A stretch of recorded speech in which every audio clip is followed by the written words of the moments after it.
Shout out to supporters who keep the lights on. If you're here every night, we see you.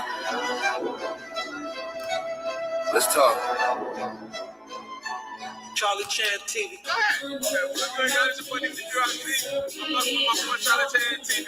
We out here at Ryan's party, man. This is number right now, man.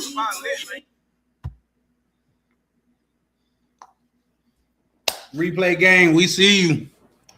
What it do? What it do? DMV, what it do, good brother? Y'all couldn't hear that? Bro said, can you ban me from chat, please? Your wish is my command. Yes, sir. You don't have to worry about it. But yeah, man, how we feeling? DMV, what it do, man?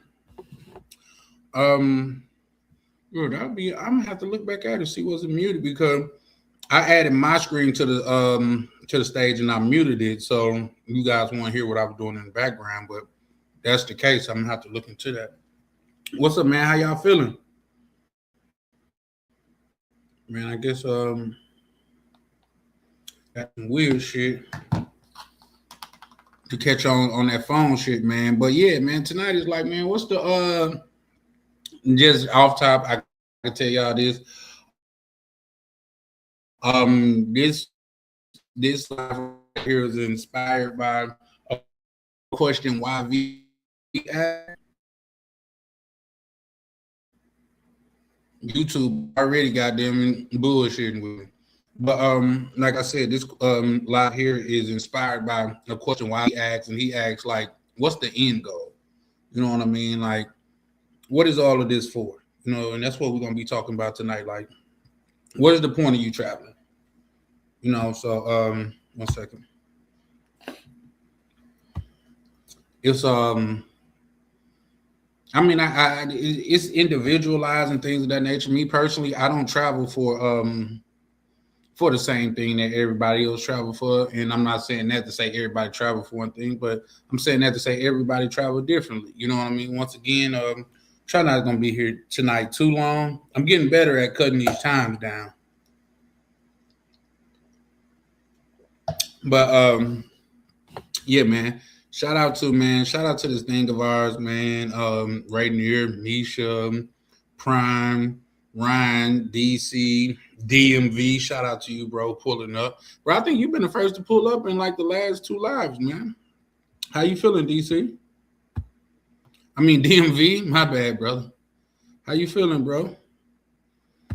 Now, once again, like I say, I'm gonna have to cut this one a little bit short because I definitely got to move. Well, I guess I can move my car at any time, but I'm trying to get better at, you know, cutting these things, cutting them off at a decent time because who's going to go back and watch a 7-hour live? I got to get to, in fact, if I could get off of this live early tonight, I'll go back and see if I can't start chopping up some of those lives. But I told you I was going to pull up, man, and I'm here. I'm here. I may not pull up tomorrow, but as of tonight, I'm here. For sure. But if I don't pull up tomorrow, I'll be pulling up Wednesday.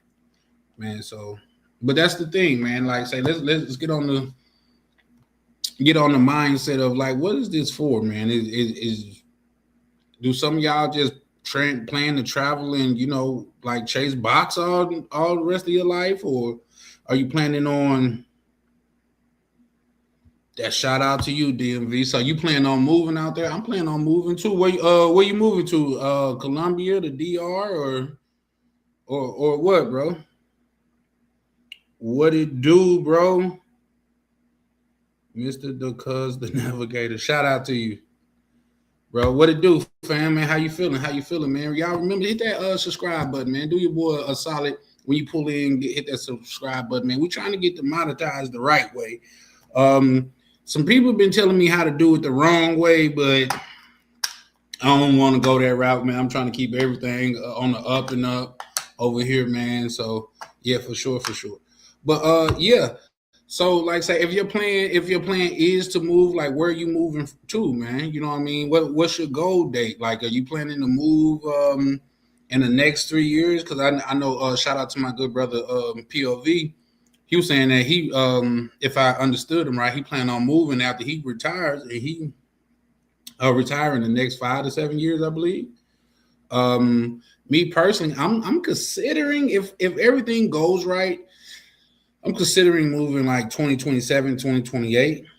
I'm looking at getting a crib out there, like hopefully this year though.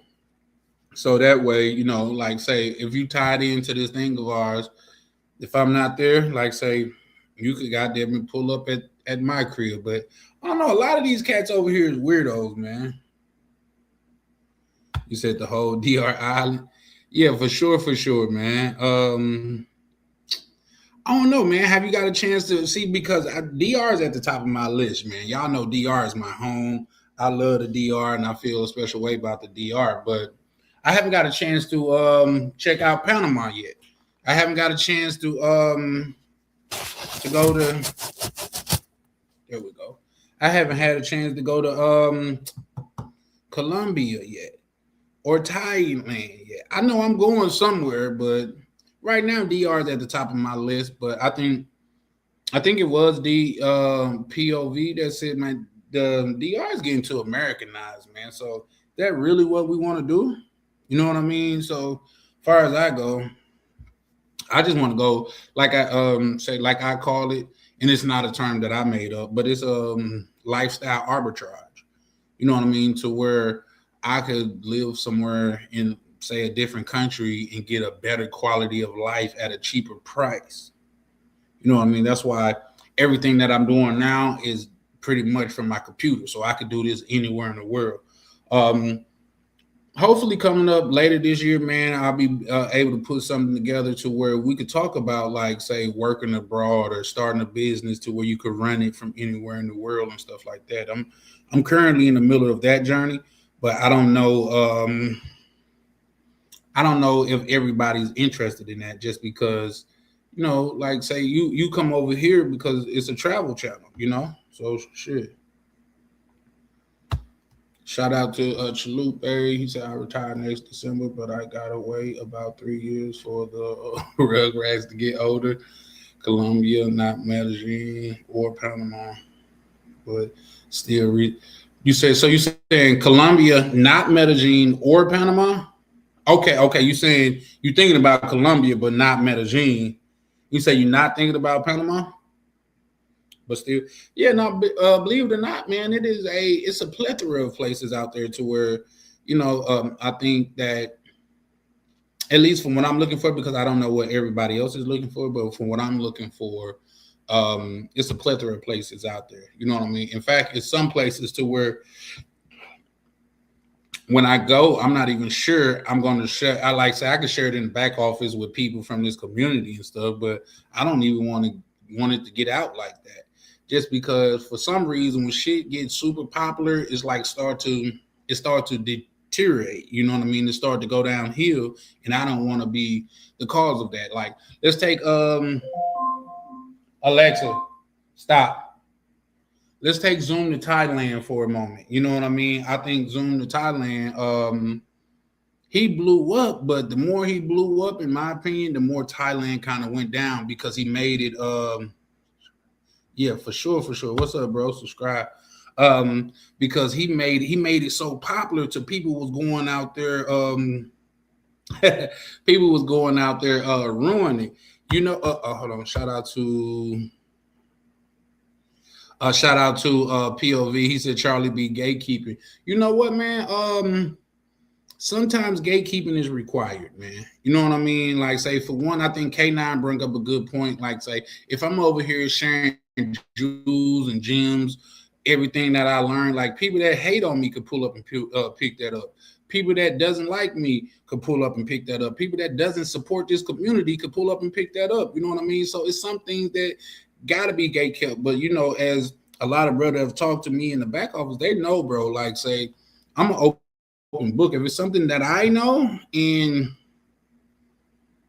you want to know it and you locked in, bro, it's all mine. Like, I mean, the pleasure's all mine. Just like say one of the brothers to where He was like, man, how can I look out on you? This was at the meeting. I was like, bro, you ain't gotta give me shit, man. You know what I mean? Long as you party, long as you locked in, whatever. I know. He said, and this is how you know you rocking with some real ones. He's like, yeah, it's not about that for me too, because you took the time to learn it. So I want to show you my appreciation. Say, oh, that's solid. That's solid. You know what I mean? I'm not built to turn down no money, but that's just solid though. So I'm saying all that to say, if you locked in, bro, you locked in, man. You got me as a compadre. You know what I mean? A cohort. I got you. Shout out to subscribe. He said I had a bad day. You know what? Definitely sorry to hear that you had a bad day, man. But what I do in times like that, first off, one of my things is I've never say I had a bad day. I used to say that a lot, but I never say I have a bad day. I say I had a challenging day. You see what I'm saying? Today was a challenging day. Because I don't want to say like bad. It's like it's almost defeated me. You know what I mean? I don't want to. Today was just more challenging than other days. But also too, what I like to tell people is a lot of time when people like be, and I'm not speaking on your case directly and stuff like that, but a lot of times when people be like sad or have bad days, just because they comparing their life to somebody that they want or somebody life that they want or some shit like that, or it could be something that happened. But in the first case, I would say this: instead of comparing your life to somebody that has more than you, and I'm not saying that in any type of way, but compare your life to somebody that have less than you. It's no matter how bad your life is right now, it's people that's on this earth that will trade their life for yours. You know what I mean? So always take into account, and not just that, bro. If you woke up and you had life, and you have life, and then nothing happened to jeopardize your health, man, tomorrow you get another chance to go at it, and that within itself is a blessing, man. That is a blessing. So let's not focus on a lot of times what go bad. Let's focus on what going good, man. And you woke up and you had your faculties about you. You was healthy as you was the day before, man. So let's focus on the good. Considering Panama is an easy visa to get, and you can get on the rest of Latin America easy. Yeah, you could get in or not get on, but you could get in. I get what you're saying. Is that's why Panama is a good place for me. That's why I'm looking at Panama, because it's not so popular to where you're gonna run into a lot of people and things of that nature, but it's popular enough to where you could still there's still like an American community. So if I want to be around Americans, I can. But if I want to go to the DR, 3 hour flight. If I want to go to Colombia, 3 hour flight.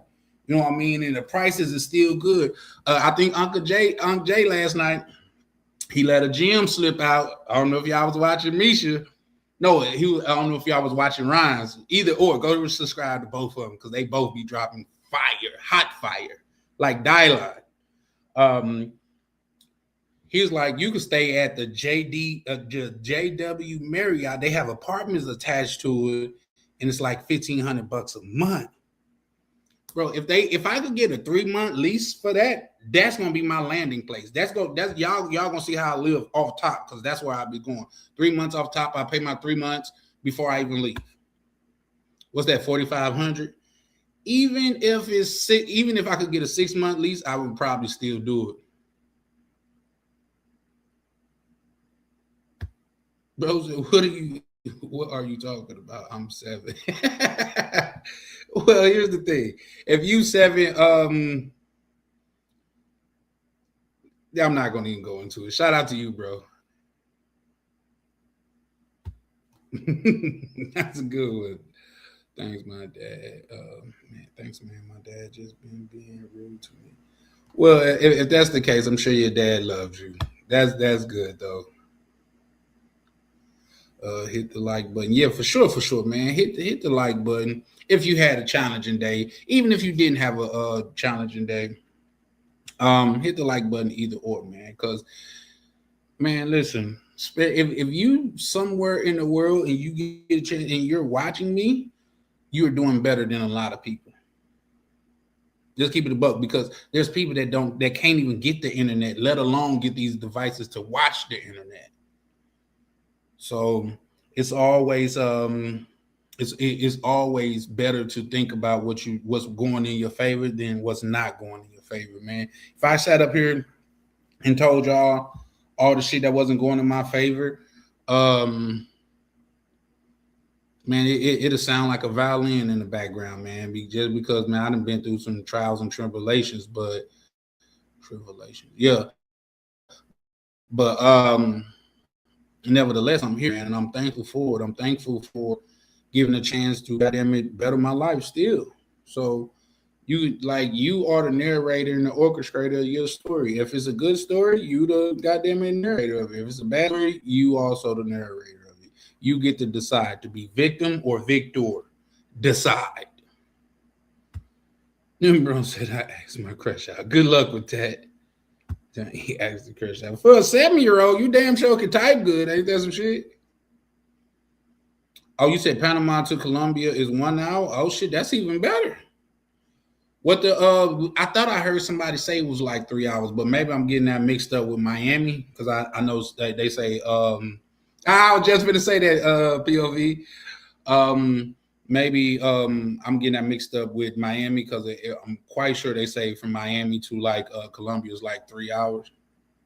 And everybody that I hear go to Panama say it is a vibe.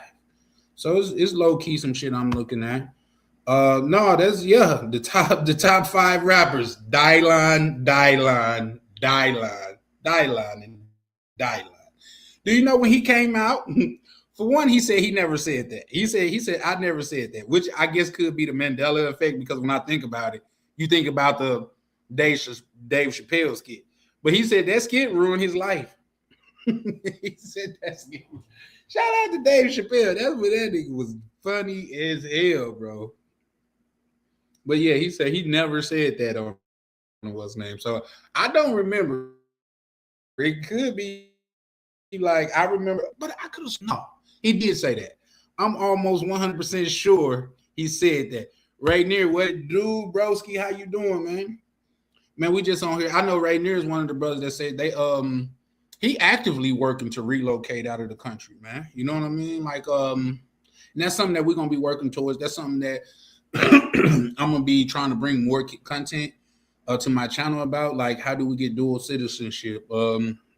And some people that I've talked to in the back office say they want to renounce their citizenship. Whether you do or not, I'm not here to judge because I can see pros and cons in both scenarios. But it's like at the end of the day, ultimately the decision is on you. So I don't know, but yeah, I think it's dope though. Like say being able to have that decision, being able to make that decision is a blessing within itself. Do you know? I was watching a documentary or some shit the other day about a kid that escaped was it South or North Korea. Like you're not even allowed to leave your country, or it's people that's not even allowed to leave. Where they from? They can't even explore the world. Like say with that Kim Jong nigga, like he got them people under their thumb. They say, you know what I mean? So yeah, now that see, and that's why shout out to you, Chalupe. That's why a lot of people do renounce. I know some people. In fact, I got some people that's in the financial community that I'm a part of that they have renounced because like once you're making $1 million per year and shit like that, like it makes more sense to renounce. You know what I mean? And this one individual already had a plan to get a path back citizenship. You know what I mean? Because they say, like, say when you renounce, they treat you like a foreigner at that point, which I guess is still fine. But I think you still got access to your credit. You still got access to goddamn this, that, and the third. So.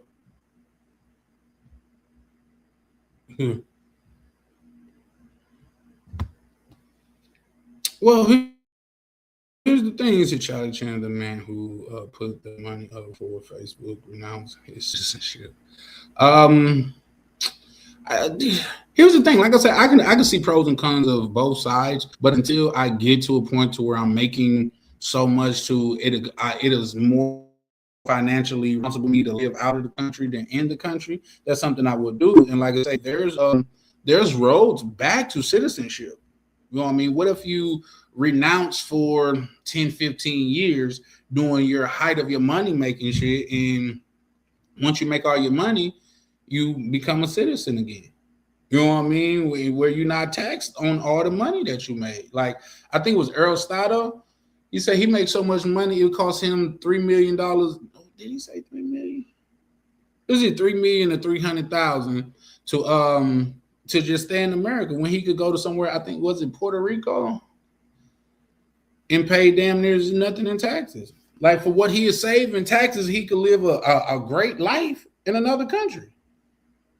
So why wouldn't you do that? You know what I mean? So shout out to Mo Black. I tell you what.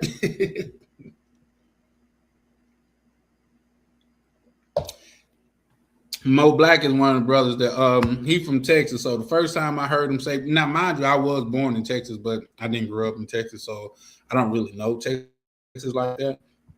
But the first time I heard him say, I tell you what, I damn near goddamn it fell out my chair. Cause y'all know who I heard say that. Like he'll say that shit all the time. You know what I mean? If I tell you what, let me get a John Deere mower and I'll mow the whole thing down for you. But yeah, back to the citizenship and stuff like that. Like I think it's dope to even have those options. You know what I mean? Like because it is an option. Do you know being able to travel in America, like outside of America, they refer to it as a privilege and not a right? Comparing that to, oh, you say you walked out the room. Nah, I was just saying, goddamn, about your tail, you would. But yeah, they say being able to travel to outside of the country is a privilege and not a right. Now they say to be able to travel freely within the United States is a right, but to be able to travel outside of the country as much as you want and things of that nature, it is a privilege. So understand the difference between a privilege and a right. A right is, well, no, we're not gonna go into that, but yeah, no, like say Panama, I think is dope. I think Colombia is dope. Like these are places I haven't been to yet, but I'm going. I'm working on some. I'm working on some with my dogs, so I know something in my for my dogs like long term within the next 30 to 60 days. You know what I mean? Because I'm supposed to be. I got something going on out in a different state, so I might be venturing out there and stuff like that. But yeah, no. Like say Panama, I think super dope. Like say we done lost so many. Shout out to Mo Black. I'm gonna put his comment back up here. That was a good brother. That was a very good brother, man. He was my DR brethren. But he went to Colombia and Colombia got him. Colombian got him, y'all. Colombia got him, man. Like he was like, yeah, no, Colombia. I mean, DR, yeah, that's what's up, brother. Did brother that? And he want to be like, you know what, guys? I don't think I'm fucking with this shit like I was before. You know what I mean? So shout out to him. Colombia also then got our good brother DC. Then got Sergeant Sasua. It's just so many brothers, man. Like I said, I damn near want to do a slide with some sad music. Like I miss my Uncle Charles, y'all, behind that motherfucker. You know what I mean? Just because Colombia, they say the women are attitude is better, they dress better, they treat you better, and everything is cheaper there. Now, what you got to deal with, in my opinion, from the outside looking in, is damn near getting deleted. Like you fall asleep around them chicks, you're gonna wake up dead. You know what I mean? So there's that. You're like, damn, I was just at the party. How did I get here? Jesus. Like, you slipped in Colombia. You slipping. You're here now.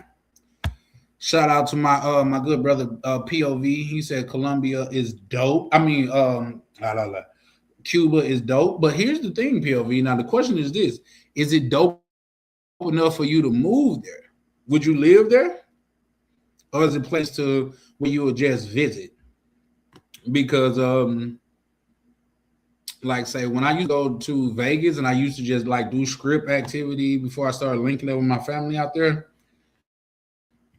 I would say Vegas dope, but anything more than 3, maybe 4 days is too much. Like to be on the strip, drinking and walking all up and down the strip for 3 and 4 days and just eating all. It's too much, man. And I'm not even talking about money. I'm just talking about in time and exhaustionness and just being around people. For me, Vegas is a 3 day, 4 day trip maximum, unless I'm out there kicking it with my kinfolk. Now I have been into Vegas because y'all know my past. I used to hustle and shit like that, so I was out there on business a couple times, and in those times I didn't even go near the strip. So those was decent times because once you start kicking it with the locals and stuff like that, you get a chance to see a new side of Vegas. But other than that, like say, is Colombia like that? POV? I'm not Colombia, my bad. Cuba is Cuba like that? Like it's good to go for a couple days, but staying there is really not the move. And I want to go to Cuba too, but like what was went on with the Orange Man and shit like that. I just goddamn it. I just I don't know. I got to see how it shake out. That's just like with this crypto, man. I got to see how the crypto shake out because I just got me a hope, man. I just spent a lot more than I usually would spend on crypto because I thought I caught it at the bottom, and that shit haven't went up yet. So there's that. Shout out to the good my good man X Pack where you said pretty much in my end game. That's what's up. Yep. Yep. And a lot of us trying to get there. So we definitely appreciate you pulling up and dropping some game or some knowledge on how that worked for you. Like how did you get acclimated to the different country and how did you feel? Like how do you feel like being around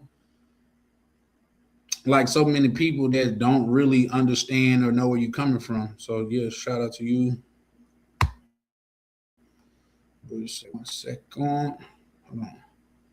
Okay, you definitely gotta be careful around chicas with no jobs and neck tattoos.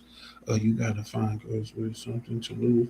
I agree with that, Chalupe. You gotta find girls with something to lose, but looks can be deceiving, man. Looks can definitely be deceiving just because whatever like say I heard a story to where a dude was like he was fucking with a chick for like 3 years and all of a sudden out the blue got him, woke up scoped. You know what I mean? So like I guess the bitch probably broke bad and had a rough month. And she like, I've been playing with my food for too long. Let me go and get them. You know what I mean? So there's that.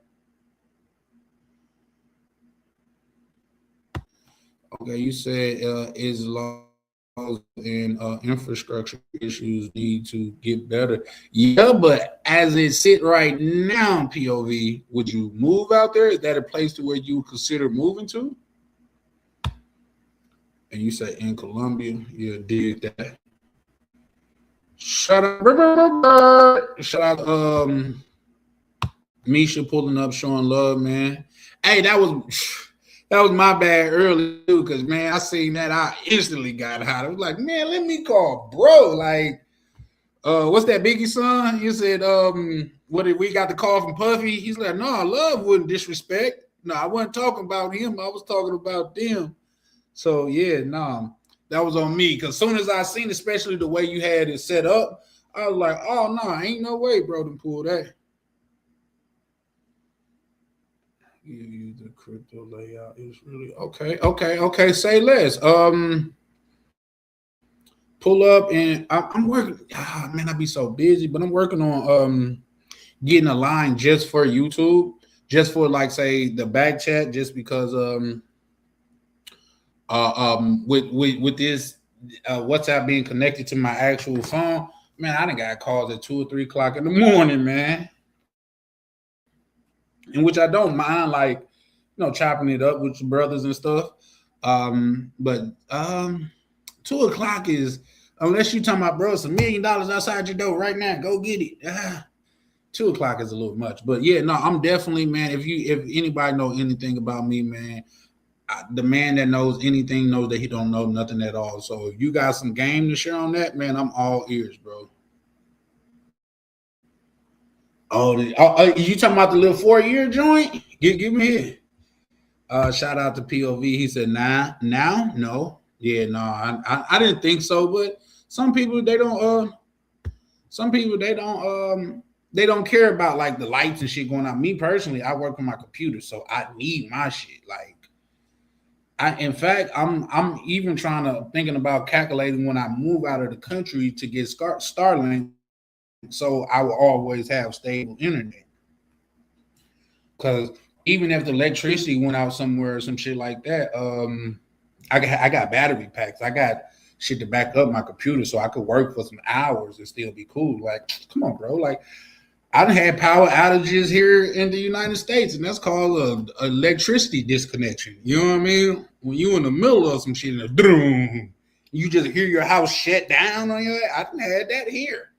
So there's that, but like say, long as I'm prepared for it. Now, mind you, I was young and shit like that. Speaking of that, I gotta pay my electricity bill. um, but that happened to me when I was young, and I wasn't over the finances. But even when I got older and I got money, a lot of times, and this especially when you come from the hood and you hustling and shit, you would just let that shit continue to build up. They come cut it off, you pay the shit, and they come back out and turn it on. So much so to where I know if you get it paid before, I think it's like 3 o'clock that same day, and this was over what 15 years ago that happened. But if you get it paid before 3 o'clock that same day, they'll come out that same day and turn it on. I know some other tricks to where if it's after that time, they'll come out there. But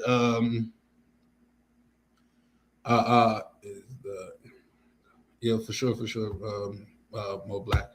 But yeah, no, you good. Yeah. No, you just if you know if nothing, if you don't know nothing about me, so it's, man, I fucks with my people, man. You know what I mean? Like, if you part of this thing of ours, man, I go to war with you, man. I tell people I won't fight with you, but I mean I won't fight for you, but I'll fight with you. You got to defend your name and the nigga lying on your name. I definitely gonna stand on it. You said that's Biggie warning, I think. Yeah. You talking about the song where it's talking about no love wouldn't disrespect. Yeah, I seen like a white family do like I guess it was like a skit, and they did it like the whole warning call, and the little girl was like, when she at the end, she like, damn, why they want to stick me for my paper, and got up and just walked off. I thought that was dope. Shout out to X-Pac. He said, "Can I speak Thai?" Which I can speak Thai, which make things easier to navigate. I enjoy well with it always being cultural differences. The key is adjusting to the culture and the best way you can. Yeah, for sure, for sure. I agree, and I think that's something to be said too. Like, say when people go out the country and they expect for the country to bend to their will instead of them acclimating to the country. I don't. I think those are people that move out of the country and they end up moving back because it's never going to go your way when you're thinking about that. When you think you could go somewhere and you could treat people less than because you're from America or you feel like you have money and shit like that, I think that should be short lived. You know what I mean? So yeah. But no, I think that's dope. Shout out to my good brother, Foreign Skies, man. How you doing, young brother? Good to see you pull up, man. Always appreciate the support. I'm gonna drop the link in a minute, but y'all know I'll be having to go on my little tirade. And then I'm gonna start doing these like just pre-recorded joints too, because people starting to know me for just doing panels and shit like that. And although that's cool because it's better to be known for something than nothing, than not on at all. But I don't want to just be known for panels, so I'm gonna start dropping some actual recorded videos. Like I said earlier, I'm starting trying to go through all my lives, and I'm gonna start dropping little snippets and shit. Shout out to Mo Black. He said Cuba went downhill when the USSR fell apart. Elaborate on that, good. Thinking, I'm always down for a good history lesson. You know what I mean? Long as you're speaking factual, I'm down with it because you might say something that'll pique my interest and I'll go look into it. OTO said something the other day too, where it's in my mind, and I'm not gonna. It's gonna always be there until I go look it up. So for sure, and it's just to like just to spark a thought on somebody's head to make them go investigate more. Not just investigate to learn more. You know what I mean? You might intrigue something. So like the screen and subscribe on your way in for sure, for sure. Hold on, let me get the little whoop going. For sure, for sure. Shout out to my good brother Foreign Scott. Man, hit the subscribe and like on your way in, man. Show some love, bro. You know what I mean? Like, come on, man. Like, listen, that's the thing too about the community, bro. Like, y'all need to be holding on to that subscribe button. Like, it's actual money. Like, nah, I'm gonna spend my subscribe with them over there. Nigga, you get an infinite amount of subscribes, bro. Infinite. Jeez. I've never heard, goddamn it, YouTube cut a nigga out there. You didn't subscribe to too many people. You low on subscribe. Come on, bro. They're infinite. Why not subscribe? Especially if you pulling up and you kicking it. And a lot of times, we have dialogue over here to where, man, anybody could for one join, and for two, man, like you can learn something. Because I learn something all the time. That's why I enjoy it so much. That's a fact. This travel thing of ours, that's a factoid. Somebody, oh, and I got to link up with POV because I'm finna start into those animations too. Even though, man, like my numbers show when you sit down and do the numbers, because I sit down and do numbers, how much time I'm spending over here, how much money I'm spending over here, uh, opposed to a return or ROI on my time. I get the less to do this. Like say my other shit, I would get paid like a lot more to do, especially if I put in the time into that I'm putting into this. But I'm just saying all that to say, man, I enjoy it, man. And shout out to Foreign Sky with this traveling thing of ours. That's a fact. You know what? I'm gonna try to look it up, POV. But you know, man, on Instagram, man, it is like it's a sea of skits out there. Man, I've seen some shit to where I've never seen them again. You know what I mean? But I've seen some skits to where I haven't seen them in years, and then I talk about them. In that day, they'll show up. So, but I definitely look for it because I think I was laughing the whole time.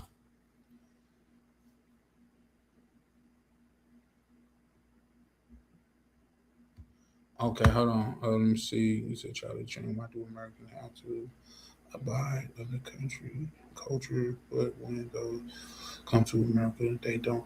No, I think they actually do. I think they actually do. Okay.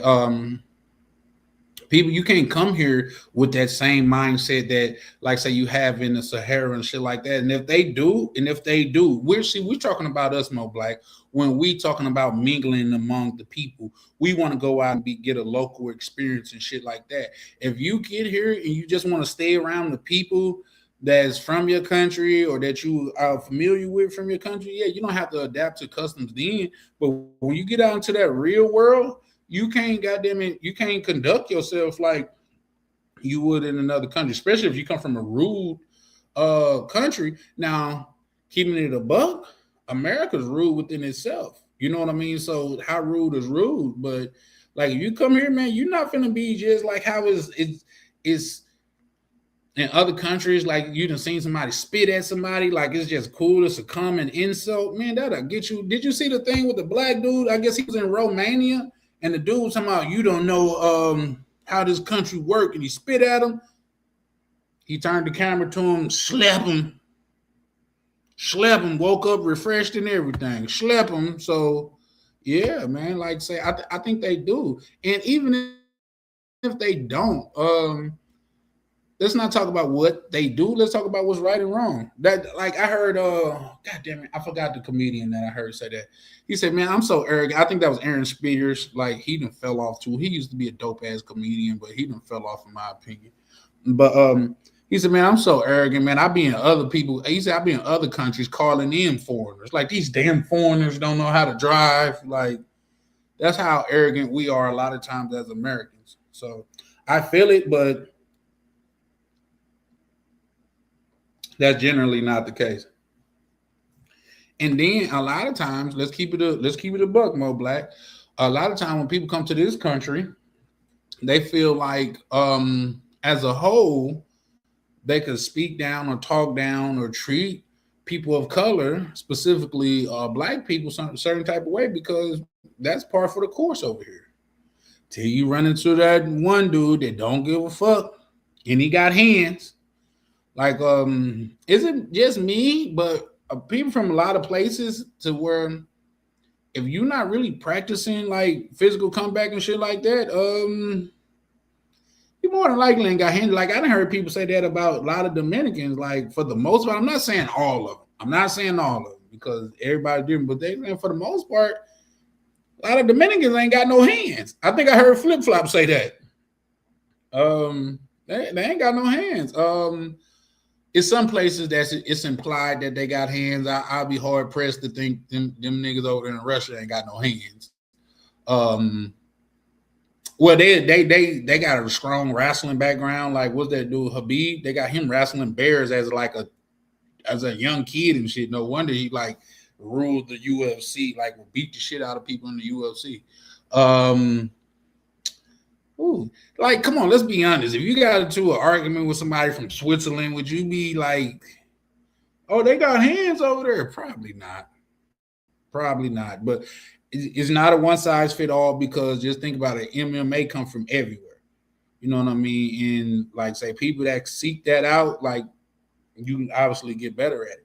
But yeah, no, I don't think a lot of those places got hands. I'm saying that to say when they come over here and you think you could just have a war of words with people in America, bloop, and hit you in your chin and you go to sleep while you woke. You know what I mean? Yeah. Yeah, I said that right. You standing up and he didn't put you to sleep. You didn't call him a derogatory name. You just referred to him as a primate. Yeah, I seen it. I seen that not too long ago. It was a dude like he was talking crazy to some people in the in a restaurant as he was walking out. He was going off, and everybody thought it was funny. You know what I mean? He said, "You gotta do this. Fuck you." This, that, and the third. And he said the N word. Oh, man. The person that was recording said, "Ooh, slap him." So, yeah. Yeah, man. So, yeah, no, I just think, like, in America, like, a lot of times you just can't talk that shit. You got to be willing to walk that shit because somebody going to try you. That's just like, I seen today, who is it? Poetic Flacco. He was putting up some clips of Crip Mac. Like Crip Mac can't fight. He just big. And when you start looking at Crip Mac and start just listening to him, like, oh, okay. Okay. Shout out to him though. He free, man. I got nothing against him, man. Anybody that's out here getting their money and shit like that, I'm with it. I just don't I don't like Adam 22 the way that he exploit people and stuff like that. X-Pac say he wrote a couple songs with AI. Yeah, no, I'm gonna get into that too, bro. I'm gonna get into that too. It's just that I want to get in goddamn damn near everything. I feel like KB was here, he would say pause, but unfortunately, it's just not enough time in a day. You know what I mean? Yeah, for sure. Yeah, for sure, for sure. But yeah, no, I'm trying to get into that. Wasn't this Foreign Scott says nothing wrong with losing the fight. Charlie Turner is all about defending yourself and taking up for yourself. No, I agree. And I 100% agree, but I could tell you this it's fun, like say, somebody losing a fight for lack of a better term back in the day was more accepted because only people that was there to see it, I mean, only people that seen it was the people that was there to see it. You know what I mean? And a lot of times, like say if you was the basketball court, there would be little to no females around. I can tell you what make it worse nowadays because women are there. Men have big egos. You know what I mean? Secondly, phones. Phones, like you never gonna get to live this down now. Like say, even if you held up, because a lot of times growing up is just like standing your ground, letting you know like you're not the one to be played with. Like, bro, you might get me, but you gonna know I'm in you in the fight every time.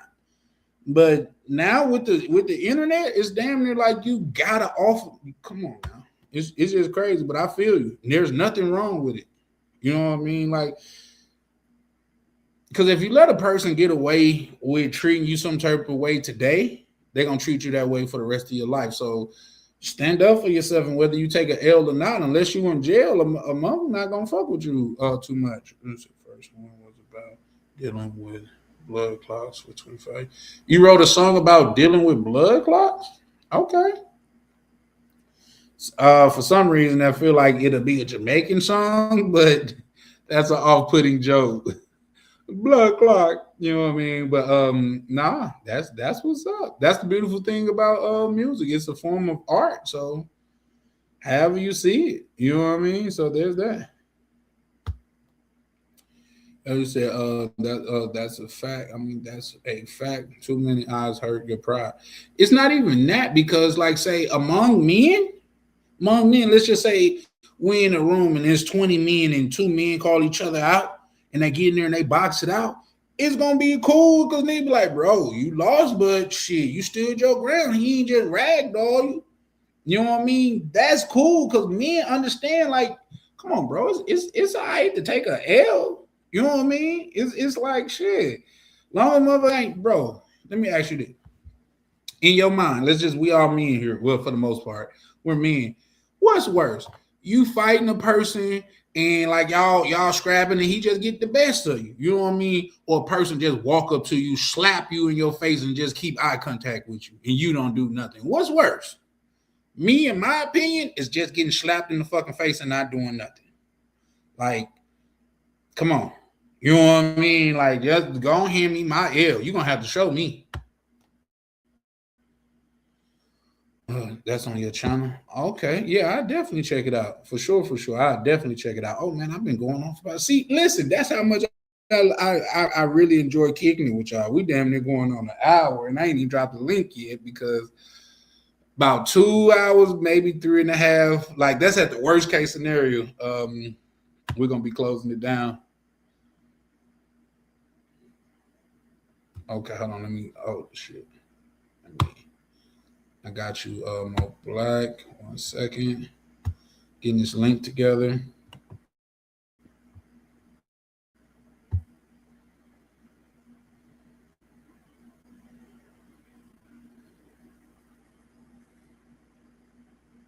I got you.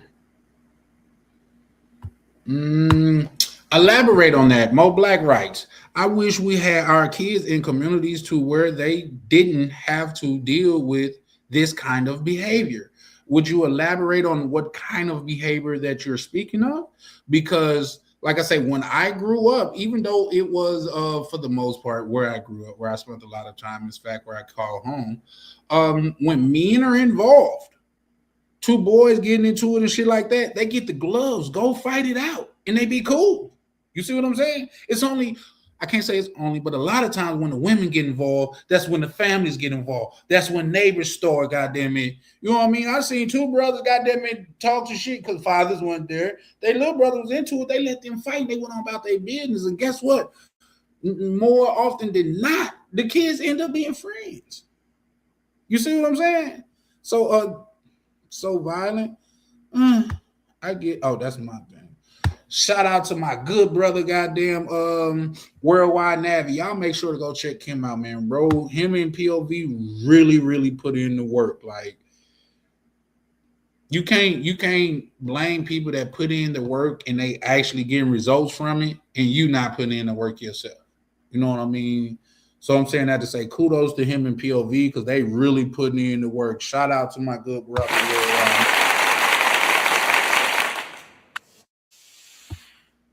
Oh yeah, we incorporating sound effects and everything now. But you say so violent. Yeah, no, there's extreme violence that's going on, and I can agree with that. But two little boys fighting in the schoolyard, that's not. extreme violence. That's not even when you. That's you're not even punching. You just he got socked in the mouth or he got socked in the stomach. You know what I mean? Like those are just growing things. That happens growing up with a little boy. You know what I mean? It's when these little boys, okay, and it's gonna sound like but it's when these little boys that don't know how to manage their emotions, don't know how to do risk cost analysis, they get embarrassed or get beat up, they go home and get a firearm and come back, and then now somebody done lost a life and he done lost his life.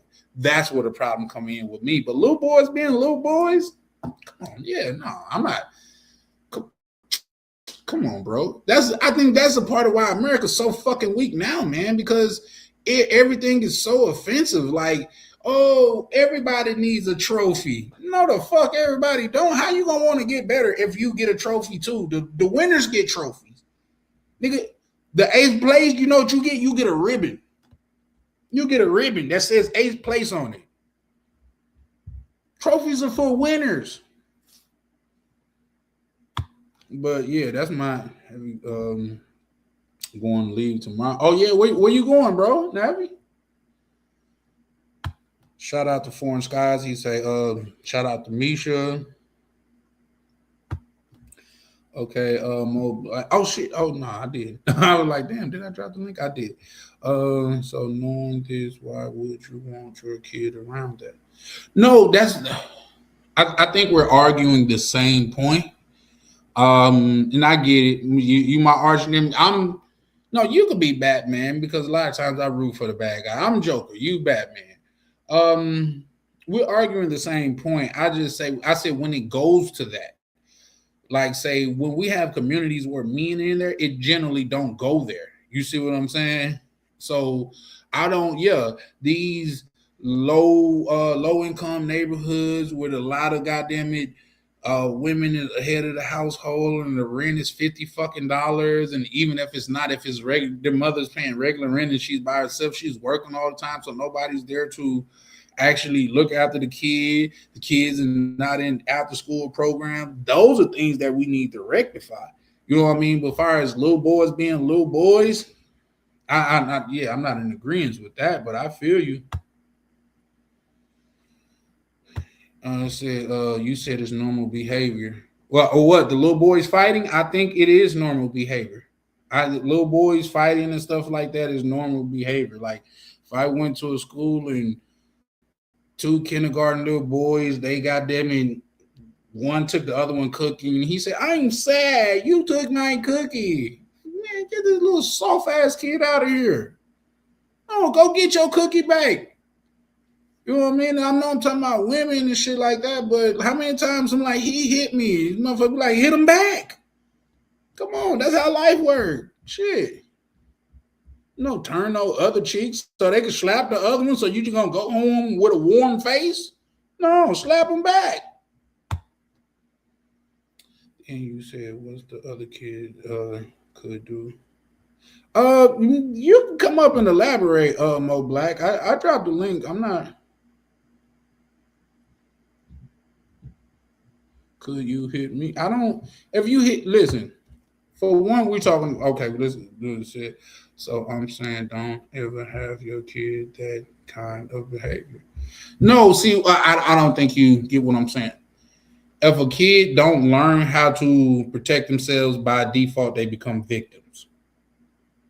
That's just by default. You know what I mean? I'm not talking about the extremeness to where you teaching your kids to pick up weapons and stuff. If somebody big and you pick up something and hit them across the head.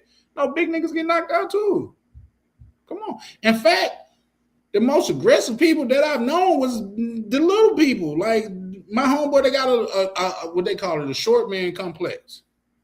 You know what I mean? Those are some of the most aggressive people that I know. Shout out to my good brother KB. Let me see. Oh shit, I gotta drop the what's. 1 second. KB, what a good brother. What's up, Charlie? How you been? Man, I've been lovely, man. Out here grinding and standing on time. Let me get to this Richard. He said, could you hit me? I don't.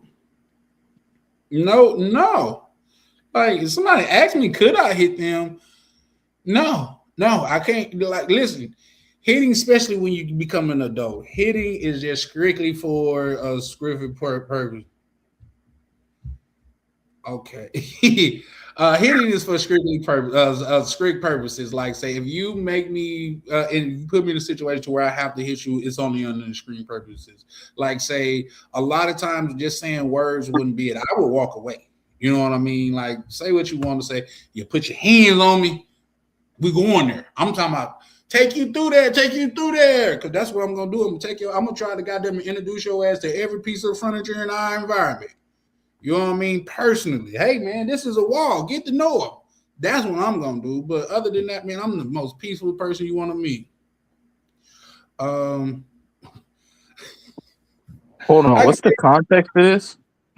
no, the context is like, say, I was talking about like Mo Black. You know, he my arch nemesis, so you know he gonna push back on whatever I say. But I was talking about it's not terrible for little boys to fight. Like, that's not terrible. Like, that just happened. That's a part of life. That's how you know how to stop bullies. That's how you know bullying is a human nature. Yeah, but at the same time, that's how you learn to stand up for yourself. Is the bully then push you one time too fucking far, and you be like, you know what? I just rather get my ass whooped than let you just keep on pushing me around. Fuck it, show me what you made of. And that time, you unleash that fury and show a motherfucker what you made of as the person that got picked on. Your problems are generally over.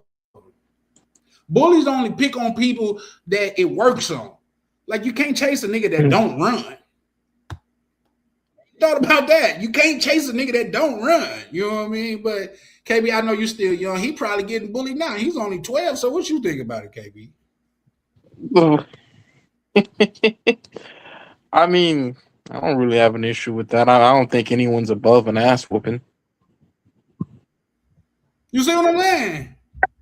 Sometimes, man, it been a motherfucker that said something out of their mouth and they needed to get the shit slapped out of them and they fixed their problem. Now you're thinking about the shit that you say. You see what I'm Hmm. saying? So Yeah, I yeah, know no, what you like mean. I think ass whoopings are the great equalizers. You know what I mean? Yeah, you think you funny and you finna talk about a motherfucker? All right. Because some people not gonna just let you talk about them like that. Especially if you're trying to humiliate them in front of females. No. But Mm. Mo Black I, used to be the cookie taker. What'd you say now, be KB?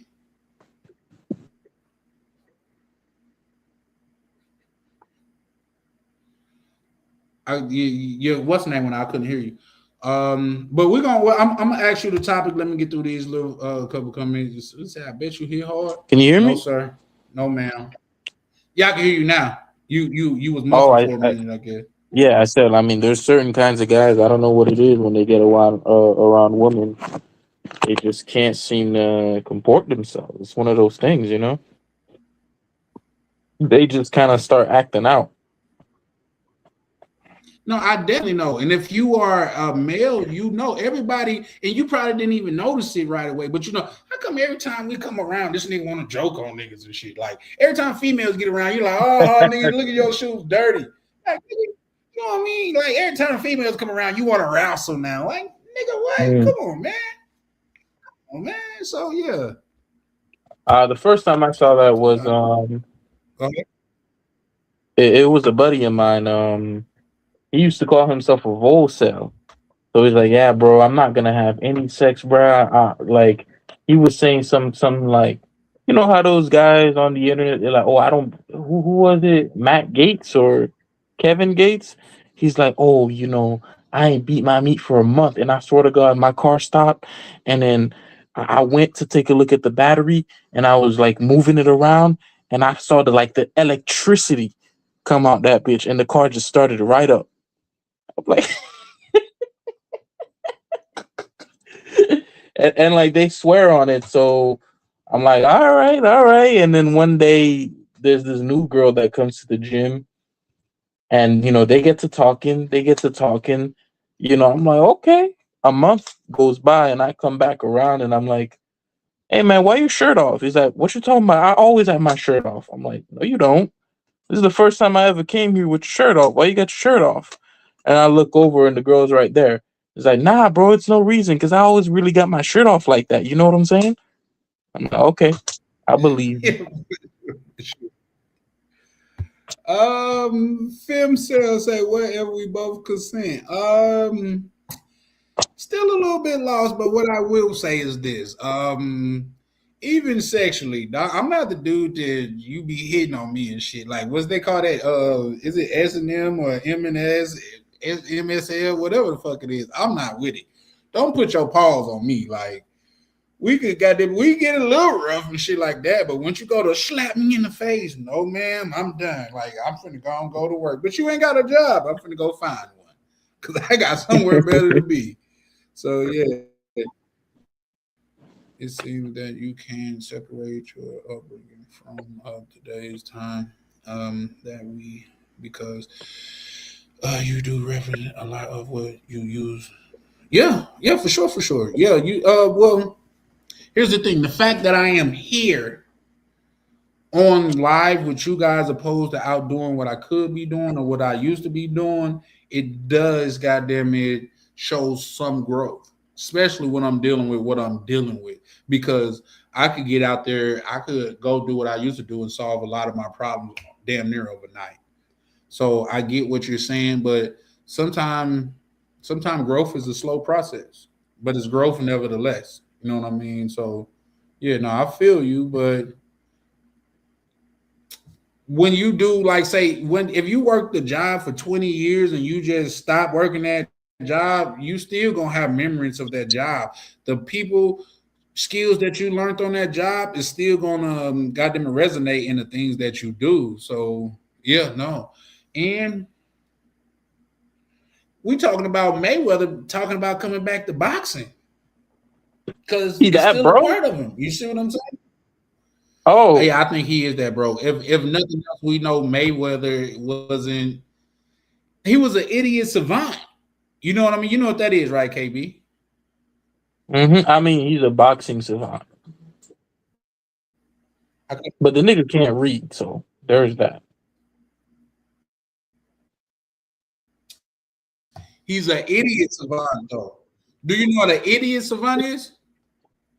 I can't hear you. No, I didn't say anything. I mean, I wouldn't say he's an idiot savant. He's just a savant, and at what he does, which is boxing. Idiot savant. Okay, let me break that down. Like, say when they talk about, like, say it was one dude to where they used the term idiot savant to where like he didn't read over 10,000 books, and if you started a sentence in either one of those books in that he has ever read, he could recite the rest of the book from that point on. He could tell you what page it was. He could tell you what paragraph it was on and shit like that. But he can't tie your shoe. You know what I mean? Like Mm. you excel extremely in one area, and in one basic area, you almost helpless. You know what I mean? hmm So that's what that is. And I'm saying that to say Floyd Mayweather is extremely good at boxing, maybe one of the best boxers to ever live. But when it comes to other aspects in life, it seems to where he's not adequate. You know what I mean? So there's I that. got a little bit of a different opinion, but I want to hear what you have to say.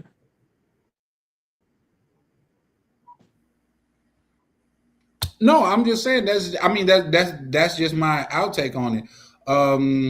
Foreign Sky say it's the strong macho. I'm not no bitch type shit.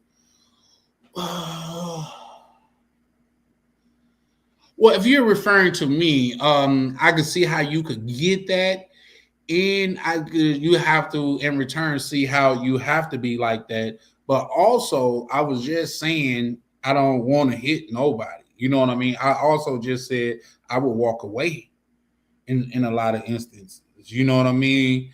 It's only when you push me there to where I feel I have no other recourse and no other exit. That's when we'll get into it. But it's just like I'm not, yeah, no, I'm not no bitch, but at the same time, I'm not gonna go crash out over no words, man. I plan on goddamn ending my days on the beach somewhere in an exotic country, and I can't do that if I'm in jail for slaughtering one of these people out here. So that just may have come off, but trust me, that's not what I'm aiming for. I just be trying to let niggas know I'm not the one. Like say when the shit was going on and people was pretty much on here and they was like threatening people, I wasn't hooping and hollering. I said, put your number in the bag. Let's Well, link up. Put your number in the bag. We ain't gotta well, hoop and hold on, holler. Charlie. You know what I I I mean? don't think I saw that one. What Let's what, link. what happened there? No, you was on that one. You You, sure? you you was on that one when, like, say, it was two people. Yeah, and I don't have no hard feelings against them. We could go back. We could go back and look that up. It'd take a while for me to find it, but we could look that up. And I said that.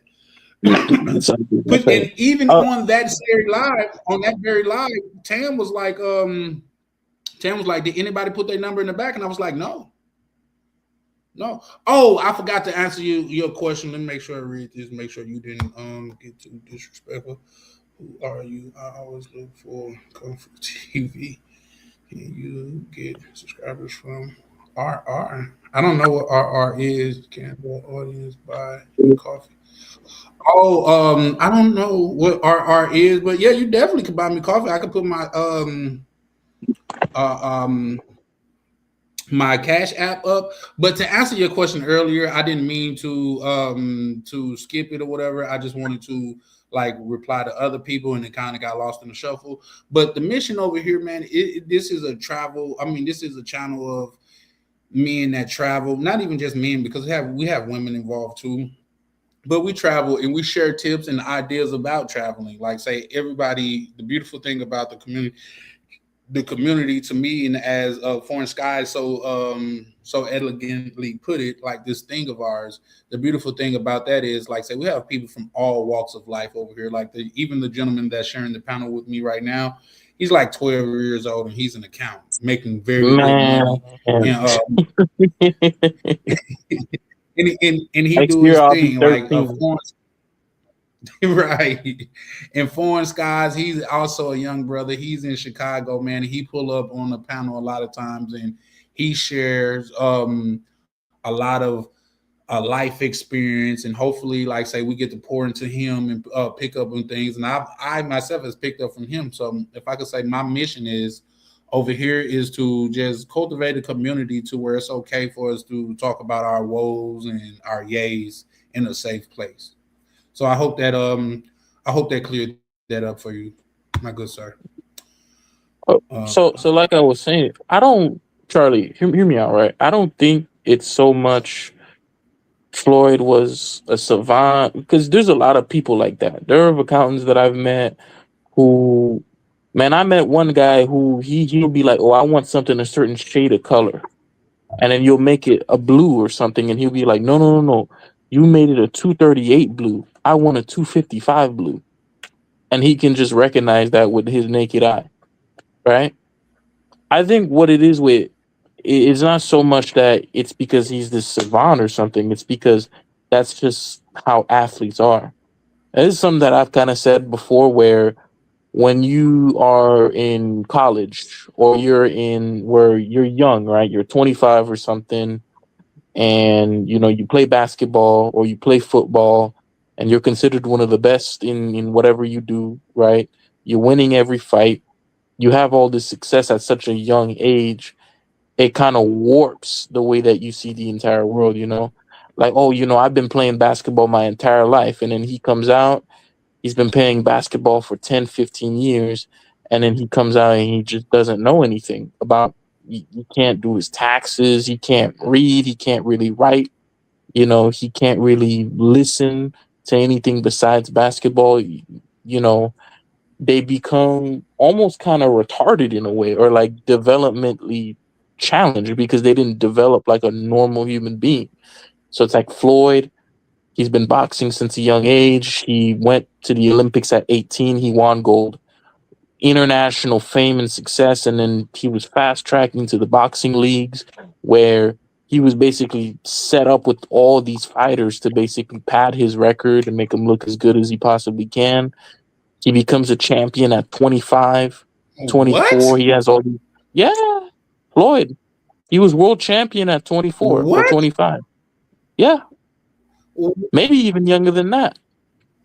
He won his Olympic medal at like What? 21. Oh my God! You ain't know that?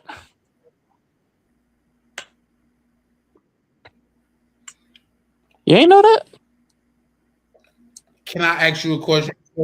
Can I ask you a question before we proceed in this Yeah, yeah, subject of matter? yeah, Do you know the difference between Money Mayweather and Pretty Boy Floyd? yeah, yeah. Money I'm Mayweather not came after paused. Pretty I'm Boy. just waiting on. What's the difference between Yeah, the two? I think Pretty Boy was he, as he explained to him, he was just going in trying to knock people out, get that glamour. But I think he changed it up when he broke his hand or something, and then he became Money Mayweather after that. After he It's became close champion. enough. For me. It's close enough for me to entertain that. But real quick, let me get to these. What's the name? Shout out to Foreign Skies. He said, no, Charlie Chan. I'm saying that having something to prove it just hit different from your era versus this one. I get what you're saying. Yo, yo, yo, shout out to my brethren, Ryan from Vacation Time with Ryan. Shout out to you, bro. How you doing, man? How you doing? Shout out to you. Let's get back to it. I see you in the back right there. I'm gonna pull you up shortly. Let me run through these right fast. Shout out to Vacation Time with Ryan. Hey, Ryan being seen at a lot of these. Like, first somebody spotted him at a buffet, then somebody spotted him at McDonald's. I think somebody texted me and said they seen him at Arby's, and I know my boy down bad if he had Arby's. Like, who eats Arby's? That's crazy. But yeah, he in the POV. nastiest Not restaurants. POV. Right. Hold on. Shout out to X Pac. Let me goddamn give him more applause, man. Shout out X Pac. How you doing? How you Would you doing, X say Pac? I'm doing good? What did you say a song about blood clots reminds you of? Bud cuts. Jamaicans. Just for the blood clot, you know what I mean? Oh, But blood yeah, nah, that's clots. what's up. It's basically Yeah, the for sure, song. for sure. The way that it's structured. It's like you're fighting against the Grim Reaper, battles in the ring, Okay. and it has a little bit of faith mixed into it. Because I believe in a creator. I'm just not exactly sure who that is through my research. But that's what it is. It's 4 minutes and 9 seconds long. Then I created another one. Okay, well, yeah, I definitely check it out. Then another one I created was Find Your Light, and then wow, a long night, something like that.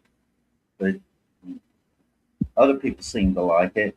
One guy that makes songs, he says that he said it was pretty good. Now whether it's what it is or not, that's for the person to judge. Okay. Okay. He just spending time. Shout out to the big homie YV said Floyd is smart. He absolutely, I mean, yeah, he can absolutely read. He just has a speech impediment. I don't think so. But either or, man, listen, first of all, let's do this. Let's do this. Shout out to you, YV. I'm glad you pointed that out. Just because people think like intelligence equate to financial stability, and it don't. Um, it wasn't Abraham Lincoln. It was Henry Ford. Henry Ford. They had called him an idiot in the newspaper, and he was suing them. And they was asking him all of these questions for him to prove that he's not an idiot. And he was like, and you guys can look this up because I'm sure this is famous and shit like that. He was like, why do I need to know that when I could press one button? I could have top person in that field come answer that question for me. You see what I'm saying? So, Hold on now, Charlie. unraveling what Come this on. I mean, we're not talking about like no, okay, maybe Ford didn't know everything that there is to know about accounting or law or any of these different complicated businesses, but we're talking about his ability to read. It's so fundamental. Like we're talking about I don't think the man even finished high school, you no, he know? didn't. He didn't. So I'm saying like But two no, things can I'm be saying true. that Like to say he can. Yeah, exactly. I'm saying he cannot know how to read and still be extremely rich. Oh no, no one's saying That was my point that of saying he that. can't. You know, likewise you can be extremely successful but not very intelligent. Those two things can be true, like Forrest Gump, or you know, some other example. He, who else? There was another person. There's R. Kelly too. R. Kelly too. He couldn't read, but extremely successful musician. You know, minus all the other things he did. it's many different types of success and wealth in the I world, didn't know which that would about. make a good topic to talk He about. couldn't read. Oh yeah, he couldn't read. He was dyslexic and he had trouble reading. He had the musical ability from a very young age. He just couldn't read. So it happens, you know. A genius in one thing and can't do other basic things. Okay. Hey, real quick, KB, can you hear Expat? Yeah, I can hear him now. Oh, okay. Shout out to Stay High. Salute, good brother. How you doing? Ryan and things of that nature. But just real quick, just to close out this Floyd Mayweather thing with you, because bro, you was like 3 when Floyd Mayweather was actually fighting. Come on, let's be honest. But what I will say is this: back when Floyd was Pretty Boy Floyd, he was fighting everybody. Like that's when he fought the Miguel Cottos. That's when he fought, goddamn it, De La Hoya. That's when he fought, goddamn it, who the orange haired Mexican nigga, Canelo Alvarez. That's when he was the beast. When he became Money Mayweather, that's when he was fighting for money. You know what I mean? He wanted to. Then he was padding his shit. But as far as him just taking a lot of fights to pad his record, no. Floyd Mayweather was a beast back then. He was really goddamn. He fought Sugar Shane Mosley. He fought. I think was it Madonna that knocked his tooth out that still wears tooth to this day. Come on, man. That was the money era, though. That was after he became a champion. The Madonna fights. I'm okay. Go ahead. My bad. No, that's all I was gonna say. I don't watch much. I very seldom ever watch sports. Well, I'm not a big like say football or basketball guy or something like that. I generally like one-on-one sports. Sports you can't blame. Somebody got to take the blame. Like you can't blame it. It was the quarterback. It was the line. It was the shooting guard. It was the point guard. No, mano y mano. 2 men get in. One gonna lose. One gonna win. That's just it. You know what I mean? That's why I take a liking to combat sports. But Well, thank you. I wanted because nothing in your about break a leg. What? You have when to I was elaborate young, on that, Doc. But go when ahead. I was younger, I watched sports. A lot of players, boxers, fighters, different sports. They play for the love of the game. You see them get out there and they put their all out there. Now it's become a business where it makes money. I forgot. I think his name was Deion Sanders, the quarterback. He was so afraid of getting hurt. Instead of trying to get tackled, he'll go down on his knee. It was crazy. That's when I probably stopped watching sports. Now, if it's something, No, I don't. it's If something you talk that's, about Deion Sanders that I know, my bad. Go ahead. I think he played for the San Francisco My bad. 49ers. Go ahead. Expect. I couldn't hear you. Go ahead. I believe he's the play No, you know for Deion these, Sanders was a running back though. yeah, for the San Francisco 49ers at one time, I believe. It's been many years since then. I don't watch much sports. If I watch something, it's something that's been hyped up. I find interesting, and a lot of it's got to do with fighting and stuff like that, or good boxing matches. Mm. But other than that, I don't really watch them. But if somebody wants to Real quick, watch man. them, Shout out. oh, that's nice.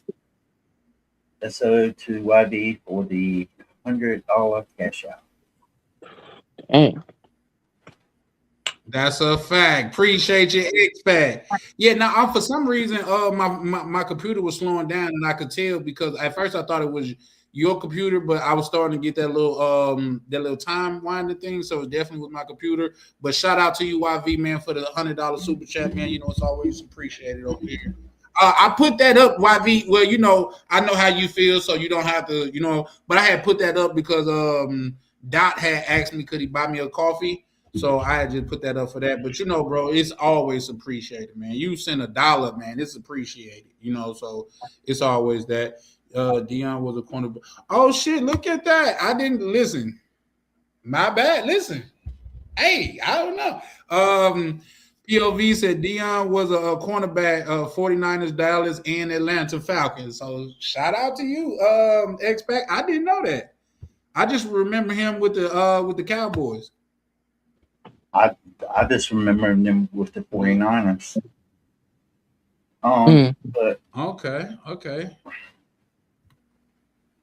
But I thought we was talking about what's your end game, what's your grand finale, what's your end game. Go ahead. Oh, you want me to go ahead first? No. Originally, we were talking about you know, not just Mayweather, but athletes in general, and how they've become developmentally impaired because of how they make their money.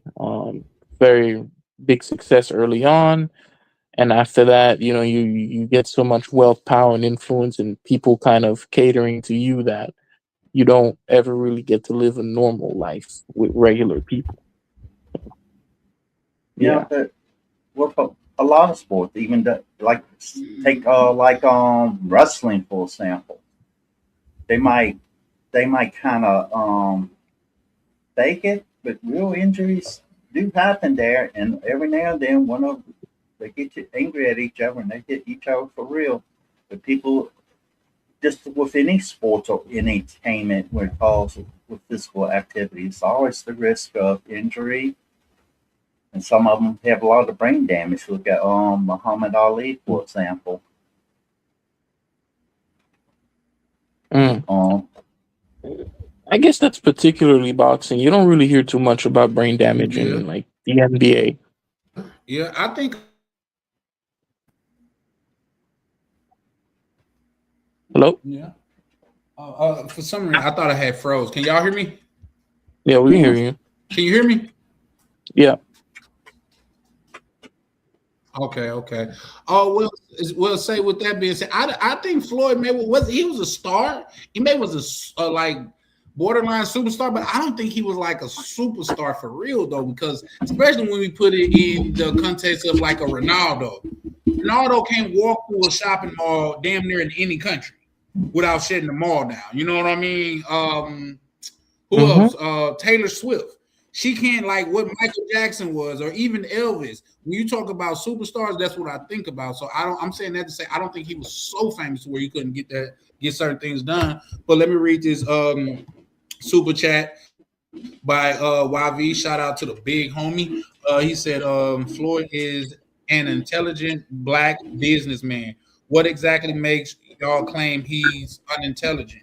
He does have a gambling problem, though, which is why he's unretiring instead of paying out of his stash from his stash. Well, it's a couple things that suggested that though, but either or, YV, he's richer than me. So what can I say? Alexa, stop. 1 second. When it comes to a lot of people, when it comes to a lot of people, when it comes to like sports, music, movies, TV shows, stuff like that, people that become famous in their own right for what they're doing, I just know them for what they do. I don't go into their personal life. That's their business as far as I'm concerned. To answer YV's statement, I would say to YV, It's a lot easier to be a great businessman when you start with $25 million than it is to start with 1,000 or 10,000. Right? Don't. I would say it's a because with Mayweather, it's like the reason why I'm skeptical to even call him a businessman to begin with is because the man has had several crypto scams where he goes out, you can pay him, he promotes a crypto product, he buys into the crypto product, sells the crypto product, and then day one, where he's given his shares, he dumps the shares while simultaneously telling people to come out and buy it. And he's done this multiple times, right? So this is kind of like where my criticism of him comes. It's like, okay, if I gave you YV, for example, $25 million at the age of 25, even if you put it into your Fidelity account and it's 100% passive, you are guaranteed to have at least $500 million by the time you're 70. Guaranteed. No matter what you do, you can go and work at McDonald's until every single day.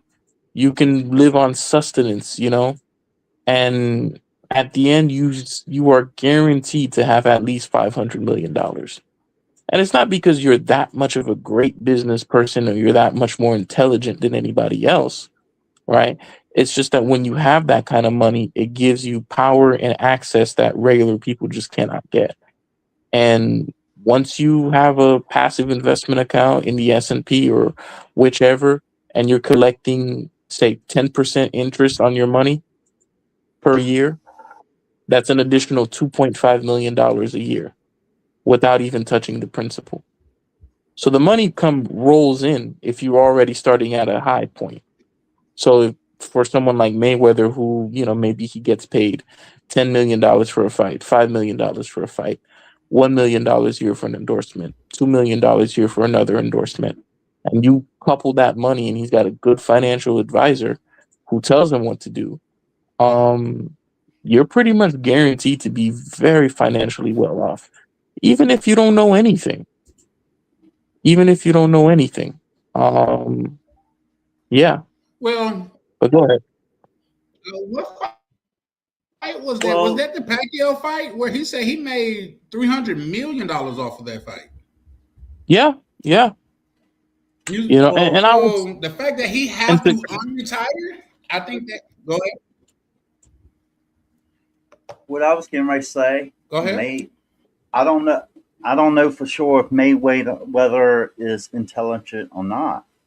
The thing is, all we can say he earned money through his boxing career, through his talents, and if he turned that into business or felt, who am I to judge? I'm gonna say good for him. I'm not gonna sit there and say, oh, he had this, that. Everybody has different gifts, different weaknesses, different strengths in how they go through life. So even if he is unintelligent, I don't look down on him. I'd see him as a successful person. Hmm. Even so, what if you knew the person that you're seeing as successful, he scammed a few people? Would that change how you view them? No, because I don't get in people's personal lives. If it's something But that hold on, I'm saying he scammed a few people.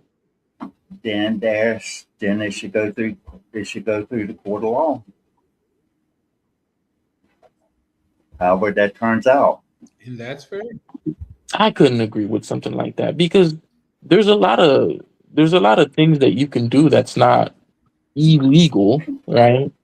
But it's scams. Scam is not illegal if it possibly takes money from somebody. Oh, yeah, okay. So let's say, for example, right? I come over to you and I say, POV traveler, I got a great investment for you. I think this is a good idea. Here's the information. You know me. I'm trustworthy, or I wouldn't put my money in something stupid. So you come in and you invest with me, but deep down inside, I know that as soon as you invest, I'm just gonna dump the shares and take the money, and I'm gonna leave you holding the bag. That's not illegal to do, at least in the crypto space. That's not illegal to do in the crypto space. In the stock market, it is illegal, but in the crypto space, it's not illegal. So But you don't think if I did something like that to you, that's not a scam? Like that's not unethical? well, you said POV, but I think you meant Oh me. my bad, my bad. Um. Traveling. First of all, I don't deal in crypto. Don't need to deal in crypto. Never had a use for crypto, Bitcoin, or any of that. I'm already fully established, and I'm based in cash. I have I sold my landscaping business, had property rentals back home. If something goes wrong with that, I have rice fields and other avenues here in Thailand that I can fall back on. I have, if I lost every form of income, I have more. I have more, probably more than enough money to live the rest of my life at turning 54 this year. So Well, I wouldn't. I would. I don't have no need to invest in that. okay, but I think you kind of understood. It's not a matter whether you would do it or you would or wouldn't do it. It's more like it's the actions of this person. You get what I'm saying? All right, you Like talking about? we have to look at the actions of this person and be like, okay, is this what a businessman is now? Someone who takes advantage of the community? He's talking about through crypto though. First of all, if you came up with me with the idea and I was interested, I'm going to do my own research and find out about it. Then I might get back to you if I'm interested. I'll know the risks that are involved, including somebody being able to scam you. I just don't blindly take somebody's word at face value. I don't take nobody's word, including my own, and I say that for me too. If somebody says anything, takes time to research and make sure that they're telling you the truth. Just don't assume that they're being truthful to you. It saved me over the years. It saved me from getting scammed. Just chime in on this, And Charlie. that, What do ladies you and think, Charlie? gentlemen, Hmm? well, I think that was just a factoid. Like, say anybody that okay, I get what you're saying, KB, but let's do this. Let's look at it All from right. this.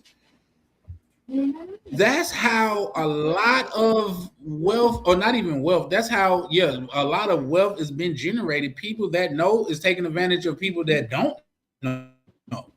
You see what I'm saying? Because those people are Well, taking people at their word opposed to going out there doing their own research. Do you know how many, goddamn it, they've been doing that? They call them snake oil salesmen. You know what I mean? People that just selling you a bill of goods. Like, do you know the term the cat out the bag come from? It's like they used to sell like pigs in bags or some shit like that. But then, like, say, when unsavory business people or people that were scamming, they would put a cat in the bag, and people wouldn't know until they got to the house. That's the term. The cat is out the bag. The jig is up. They know. You see what I'm saying? So that's been a thing hold forever. on But now, at the Charlie. same But you time, can't just like if somebody, they also used to lynch them too. When people found out, they lynched them, In some right? cases, they They tar didn't and they didn't feather they them. lynched snake oil salesmen. They didn't just get to exist, well, right? people, yeah, okay. Let's do that then. Okay, yeah, for sure. But let's do this. They didn't lynch J.P. Morgan for the shit he did. They didn't fucking lynch goddamn it Bill Ackman for the shit he did. It's only in society throughout history, it's only the people of lower nobility that have to pay for their crimes. Mm. Yeah, I think That's what I I'm believe. saying. Now, far as no, just let me land. Just give me 20 seconds. Hmm. But far as that go, can we? He's a he's a noble person. No, like, but he's been doing shit to where you wouldn't think he's a noble person. I think a person with a gambling problem can't be a noble individual.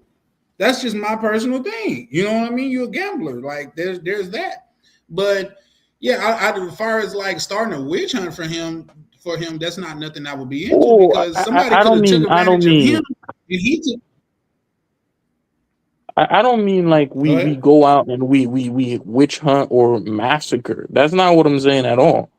But I'm saying is like when we look at people and we say, okay, this person is an excellent businessman or blah blah blah, we need to look at this person's character Mm. too. We can't just take this person at face value and say, because that's what happens. You notice that? You notice how that happens? Before, people used to say all the time, like, I'm gonna bring up can I say the D word in on YouTube? The person who shall not be named. If it's It referring rhymes to with a pity. woman's sexual preference, no. What? No. What? Hold on. What? No. When you say But there's say it a in bad it. word that you can say that could be We're talking about a derogatory. I person, don't understand a what you black mean. guy, rapper who used to I rap know, with. I know who you're talking about, and probably a different way to put it is call him the diddler. Yeah, I mean, there For were some reason, I don't years and years and understand years what's the people name. used to call this person a monster. A bunch of people knew that this guy was a monster. But the way that you looked on media and you looked on social media and you talk with other black people too, they'd be like, oh, he's this great businessman. Great businessman. This man is sitting around across from three dudes and he's like, oh, I like how you scrape and scramble, daddy. you know? Well, And now when he kind of gets outed and now the jig Oh, is I up know and who he's you going to talking about. prison, like Yeah. we're just gonna be like, oh well, But maybe he wasn't as good as a businessman as we thought. Like, turns out the whole Ciroc thing. Oh, it turns out the guy was a predator. Oh, I mean, turns out he was a kind of a bad person, and we stop defending him. But like, that's only when he falls from grace. But like, when the actions are exposed, it's like we just sit and we're like, oh, that's fine. You see what I'm saying? yeah, but I see what you're trying to get at, though. I feel like there's a two-tier legal system, one for the rich and powerful, and for the average Joes like us. They seem to get away with more stuff. I Oh mean, no, look at a I'm not. particular island that had a lot of a lot of hype and stuff that went on there. I know it's not right, but not going into details. I mean, if they were serious about justice, all those people that were involved in that, they'll already be in prison. Oh, of course. No one's disagreeing with you, right? Like, I'm mhm. not like, I agree America has a two-tier justice system, right?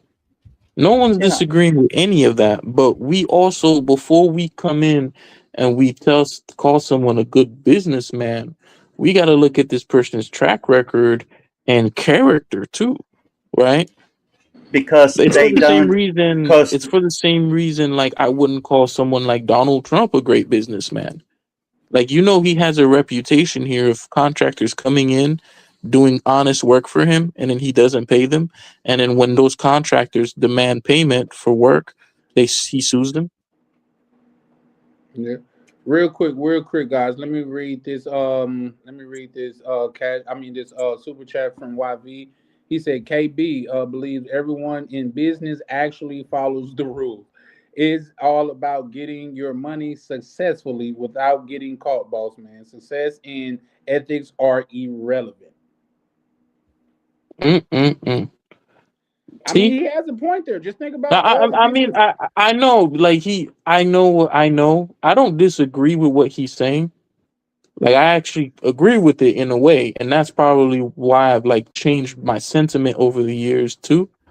But at the same time, I always kind of say, it's like, okay, the reason why you see, and this is my thinking of it. So there's I'm from Haiti, but there used to be a story there, right? And there used to be a guy there, right? And what he used to do is he would hire contractors for jobs, right? So he would hire somebody and someone would take a loan out, or they'd hire a bunch of people and they'd come out and do some flooring jobs, painting jobs, foundation work. These people would do an honest job, and then the businessman there, the person, I think he was Chilean, they he promised to pay them, and then when payment came and the person's like, hey, we the work's done, can you pay us? He refused. You know, one day he got dragged out of his taxi and beaten, almost beaten to death. Like, I'm not saying that we have to get to the point where we drag people out of taxis and almost beat them to death. But there was a time in America, like, you couldn't just come in and do certain things. Now we have a class of people that are just so protected that it's like, bro, people, like, half the things that some of the people, even business people or people do here in the US, where they have lawyers and the police and the legal systems to protect them, that would get you killed in somewhere like Haiti or anywhere else, you know? Yeah, So it's like, I'm not saying that we as Americans, we need to go out and do that, but it's like, we got to recognize a predator for a predator. We can't just wait until it gets on the news like a P. Diddy or Weinstein or Elizabeth Holmes or any of these people. And then we're like, oh, okay, I guess he wasn't a good businessman. Don't don't allow them to come in and launder their reputation towards you. See people for what they are. mm-hmm. Even if everyone else is telling you, they're a great businessman and whatnot, as long as you know the truth of who that person is, it only takes one. And I would rather not Okay. live in a I world agree where with you that, got people like KB. P. Diddy. See what Okay, I'm I saying? don't. I agree I with don't. that, but let's do this. Let's do this.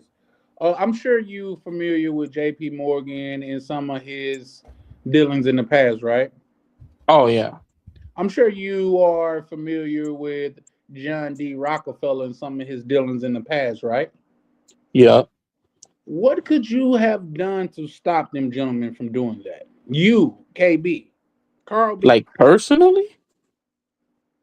No, earthly, of course, personally. You saying we have the power to do it when the powers that be that have the power to do it, they're getting their pockets greased, so they're doing it. Shout out to my good brother, DCPRT, man. How you feeling, good brother?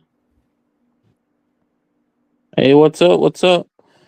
I DC. mean, Yeah. listen, when I say we, I mean, I reject the question, Charlie, and I'll explain why, right? No, I'll explain why. I'm So, listening. if I don't know as much about J.P. Morgan as I know about Rockefeller, but was a biography release where they managed to get the secret letters from the late 19th century before his death. He died around the end of the First World War, so they were able to get those secret letters and whatnot. What you'll find out, what's interesting, right? Part of the reason why Rockefeller hated Roosevelt so much, Roosevelt Jr., Theodore, was because even though Rockefeller helped put Roosevelt into positions of power, right, where he donated to the campaign, gave him a little bit of advice, Roosevelt, despite that, still pursued antitrust against him, and was one of the reasons why Standard Oil was eventually broken up. Even in Texas, for example, even in Texas, Exxon and the other Standard Oil companies could not operate freely. Where it's like, if, for example, the unions found it, they would just destroy it. So I'm saying, it's not that people accepted it. It it was just begrudging. Like, what's another example? Is it J.P. Morgan? Not J.P. Morgan. Roosevelt. Not Roosevelt. Rockefeller. So if anybody knows why I said Exxon, Exxon Mobil, Shell, those are all Standard Oil companies. Yeah, So I'm sure people do know the story about yeah, and Rockefeller and how people he had to have so many a lot of companies because people wouldn't sell to him just because it was him. So he would either acquire another company to go buy or he will just make another company go buy. Real quick, let me read this. Shout out to YV. The Scream sponsor, man, as always. Appreciate you, YV. Said you need to separate your feelings from business, KB. He's still young and I gotta naive. respond. I gotta respond to YV on this one too, right? But Charlie, remember a few weeks back when Officially, Paul. we had that discussion with those people, and they were trying to sell that trading course, and they were trying to sell those trading products for $500 a month. I don't know if you remember that. Yeah, yeah, I do. I do. I mean, listen, I don't even need to hear how it ended up turning out. I can already tell. If I wanted to do that and I wanted to find a sucker, I can literally go in and do that to one of your friends or one of your family members, and I can tell them, I'm going to sell you a stock course for $500 a month. Me personally, I know that I would be doing wrong by you by doing it, but it would give me $6,000 a year from you. Yeah, but if you did it to my You see family what and I'm you saying? did it like off the back of me, you like we're not talking about a justice system then. We're talking about a just us system. You see what I'm saying? And those are two different things. But But I'm saying when it's not separating your feelings from business, there reaches a point where it's like you got to be like, okay, if I know that me selling this stock course is just bullshit to this person and that it's not going to do him no good, and I know this, and I know enough to know this, how, like, you see what I'm saying now, like where it's like, okay, yeah, now you but might that's have a splitting. family That's splitting. member That's or splitting too, someone though. you love who gets roped up in something like that. But that's And also splitting, and that's go not ahead. a one size thing. And people generally evolve to that. Like let's just say you talking about being good and things of that nature. Let's just say you own rental properties and there's a single mother that she stay in your rental property and she go to work and stuff like that, and she's been paying you, and she lost her job and now she can't pay. Do you put her out or do you let her stay there for free? Put her out. Put Okay, her out. so Because there's a difference. Like if I have an agreement with you, for example, right? Because in the case of the single mother, if I have an agreement with you that you're gonna pay me X amount of rent, and we reach this agreement, and offer you and I give you that good or service fairly, I'm not. This person isn't gonna come to the house and you find out the water don't work. They're not gonna come to the house and they find it infested with roaches, or the electricity don't work. You get what I'm saying? Well, doing property rentals, if somebody was a long time renter, never created problems, and they run in a little bit rough patch, I'm in a position where I can give them a few 2 to 3 months reprieve on the rent, and they don't have to pay me that rent as long as they try to get back on their feet. Yeah. here's the You thing you with that you though. I know you can do that. during the C area pandemic and stuff like that, it was a lot of people to where a dude was like, "There's a couple tenants that I want to look out on, but it's legally, I mean, is literally illegal because you cannot show one tenant favor and not the other one. If you do something for one, you got to do it for the others. You know what I mean? Otherwise, there's it's some legal mumbo jumbo behind it. But shout out to my brother DC. He said he was just pulling up, showing love. It's appreciated as always, bro. You know I appreciate you. Um, Yeah, Mhm. I agree with you, Charlie. No argument there. but by KB standard, you should have been put in jail for looking out on somebody. No, oh, no, that's not what I mean is there's a difference between you want to look out on for somebody, or you don't think that this single mother should be here, so you're trying to say, hey, if you don't pay, you got to get out. There's a difference between that and just coming in, telling someone it's a good investment idea, knowing that you're going to rug pull them and take the money and run. You get what I'm saying? One's a scam. The other one, you can be like, okay, if I'm providing service, I expect something in return. So I'm Well, saying, like, we can't just sit here and be like, this person is a good businessman when really he's just doing fraud. Well, all of his business wasn't fraud, and that'll be a great disjustice for you to dress it up as that. A lot of his money that he made was hard fought for, literally.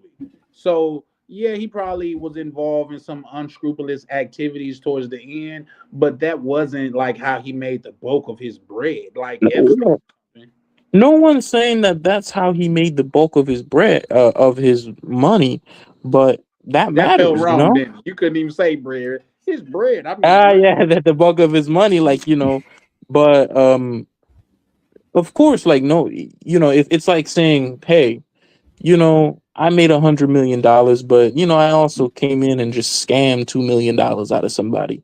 Shit, I made Name 98% of my wealth legally, but it's like the name 2% somebody scam matters. name somebody that is super successful businessman, make bukus of money, say like Donald Trump, Elon Musk, other people that maybe haven't done activities that were illegal or frowned upon. Warren Buffett, Larry Ellison, the co-founders of Google, etc. Can you believe that?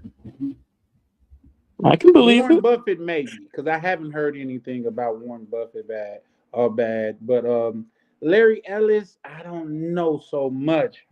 But I haven't really looked into Larry. I know about J.P. Morgan because I looked into J.P. Morgan. I know about the Rothschilds and the Rockefellers because I looked into them. You know what I mean? So there's that. But yeah, no, I feel you, but I get what X-Pac is trying to say. At least I'm assuming what he's trying to say. To unmask that type of wealth, you're gonna have to fuck over somebody along the way. Look, I'm Yeah, not saying that to you're listen, there's even stories, for example, Warren, where he would be waiting in the background for a company to go under to buy the assets for a penny on the dollars, right? So if I come in, for example, and Charlie, you call me and say, hey, we've been friends for a while, can you buy this property for $100,000 on me, or else it's gonna foreclose? And I said, I'll tell you, Charlie, I'll just wait till it foreclosed and just buy it for $20,000. I'm not gonna pay you an $80,000 premium. You can be ruthless in business. The ruthlessness is not the problem, or the calculation is not the problem. The problem is when it just becomes bold-faced scam, where you promise something and you tell people something, people come in expecting it, and then the goods aren't delivered. That's the so problem. so who is at fault? The scammer or the people that get The scammed? scammer, People, the scammer, one That's a thousand good damn percent. point. but That I then people mean, will blindly believe that person. Didn't do their own research. Didn't check them So to make sure that that they didn't do especially, anything yeah, to I think you protect got a their good point. assets. I think you got a good point, X-Pac, because especially when you get onto any cryptocurrency, especially in America, they tell you that it's not backed by anything, and you spending your money at your own risk. This is what they tell you. So you know what I mean. But real quick, let me read this by the Scream sponsor, YV. He said, "KB, the corporations you purchase food from are not ethical. They falsify the ingredients. Are the corporations good business entities? Yes or no?" that's not really a yes or no question, though. That's not really a yes or no question. Hey, fuck an accountant. You should be a politician, man. You What? like me? It's not a yes or no question. It's like, oh, is steak good? Yes or no? It's like, I mean, there's ribeye, there's flank, there's filet. I mean, there's different types of steaks. Are you gonna be like, is steak juicy? Yes or no? What does that even mean? You I know? mean, I think he set it up nicely for you to get enough context. It's like if the entities that you buy food from falsify ingredients, is that a good entity or no? No, I don't think it's a good entity. No. But let's say, for example, because when you say corporate entities, an entity could do anything. It could be a holding company. It could be involved in fraud. It could be involved in trafficking of whatever. I'm not gonna. It could be involved in tax fraud schemes, right? And that would be an entity, or it could be Berkshire Hathaway. So an idea of corporations are just paper, they're just paperwork at that point. You can just create one. Yeah. Well, salute to good brother Ronan. Ronan Travels, how you doing, bro?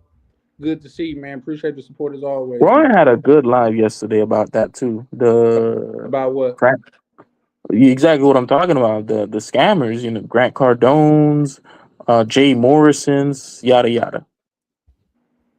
Yeah, I Jay think Ronan Morrison's them one of get. those Are types you of talking dudes about too. Ronan's? Yeah, Oh, okay, this yeah, I is a remember I, you saying that. yeah, I this is a believe good like example too. I This believe is a this good example. fall Go ahead. believe Chalupa this. say Google have cases against them right now, KB. I ain't disagreeing with you.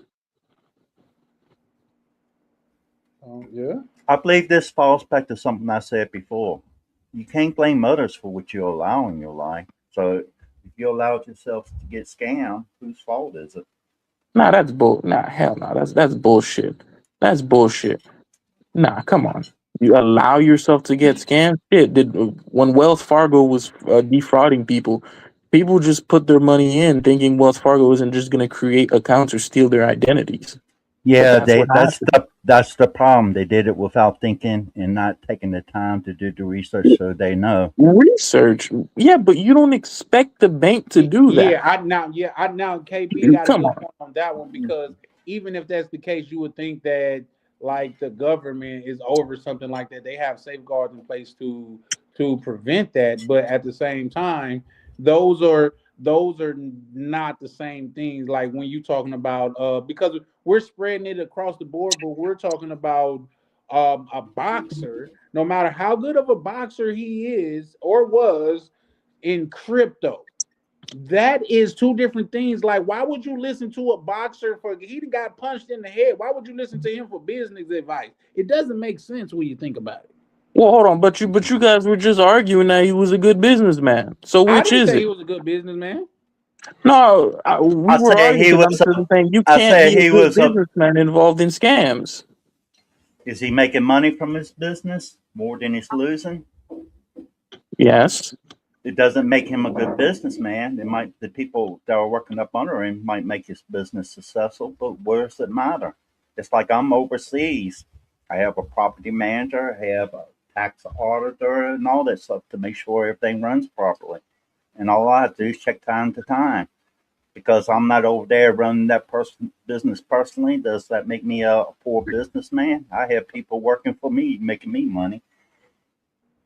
No one's arguing that the fact that you have other people run your business makes you a good businessman or a bad businessman. What I'm saying is if you're involved with fraud, I think that makes you a bad businessman. Is that too But much? no, I see what you're trying to get at. I'm not saying that they're not a bad person, but that doesn't mean they're not successful in business, whether it's fraud or through illegal activities. They're making money. Yeah. Nah, that's And what bull. we consider fraud is made up by the law. You know what I mean? Because technically, Bill Ackman paid his goddamn dues or fees for him breaking the law, but was that just? I don't think so because he made more off of what he did than what he paid. So if you Bro, charge me, goddamn it, no, if I make $2 billion and you charge me $500 million as a fraud for making $2 billion, I'll do that all day and twice on Sunday. That just don't really make sense. So those are fundamental differences that I think we forget to add. But real quick, guys, let me read these. Shout out to PLV. He said, shout out to Ronan. He said, I need to stay up one day and combat his point. I have a few disagreements. Well, you know, you always welcome to pull up PLV. This is hmm your channel.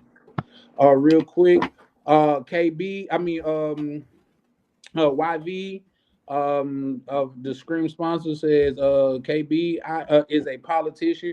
When you running for office, though, I'll make sure to pay for negative ads against your campaign. Look Shout at out his to face. Would YV. you want someone who looks like this running for 11th district? No, hell no. You look like you gonna steal a nigga Cadillac convertible. I ain't gonna Well, lie to you you. put his face in black and white. Nah. KB, hey, y'all ain't seen. Well, he done cammed up a time or two before, but KB look like he still Cadillac converters, bro. I ain't gonna lie to you. I'm fucking with you, KB. Nah, it's fine. It's fine. I've gotten No, like a I whole still gotta get your dealership ass back before. with that shit you said the other night with blown knee and shit. So that was a good one, bro. That was a good one. I ain't gonna lie to you. Last year in the league. That was a good one. But yeah, nah, I feel it. If you not cheating, you not trying, you ain't trying. Yeah. Shout See, out to this is why I genuinely believe Like, I genuinely believe like America is heading towards like a dark place. I genuinely like this is why I think it's only really like it's only really possible that you can have these kinds of people like Epstein really run it up and do what he did for that long in the United States. And even then, like, people, it's not really so much about Epstein, but it's like over here, even with you guys' responses, it makes me think it's like, I feel like we as Americans, we have really lost something important. You know what I'm saying? Where it's like, if we were having this conversation maybe a few years ago, where we're talking about a person, they come in and they tell you this is a great idea, they know it's not a great idea, and they usher you into something where you trust them, and then they immediately sell off all their assets, so they knew from the very beginning that it was something that wasn't shit, but they sold it to you anyways. Like, that used to be something that, you know, that would just be, you wouldn't be able to show your face in public. But now we're so accepting of just bullshit that it's just, what are we doing? Where it's like we're sitting here defending a guy, rug pulling somebody, knowing damn well what he was selling wasn't worth shit. What are we doing? I'm not, for one, I'm not defending him, but I'm saying like, um, the people that see, and then that what you gotta understand is this, man. And come on, bro. We do live in a society where that's a thing. Do you know they just coming out with saying that like Doritos, or I don't even want to say names, but allegedly like companies like Doritos and shit like that, they're coming out with like some type of blockers that it like the weight loss medicine won't work against it because they want their customers to be fat. They don't want them to get a healthy, conscious mindset and shit like that. Do you know this is the society that we live in? This is the society that we live in to where the ninja loans was a thing. You an accountant, you know what the ninja loans is. That was a fucking farce from the door.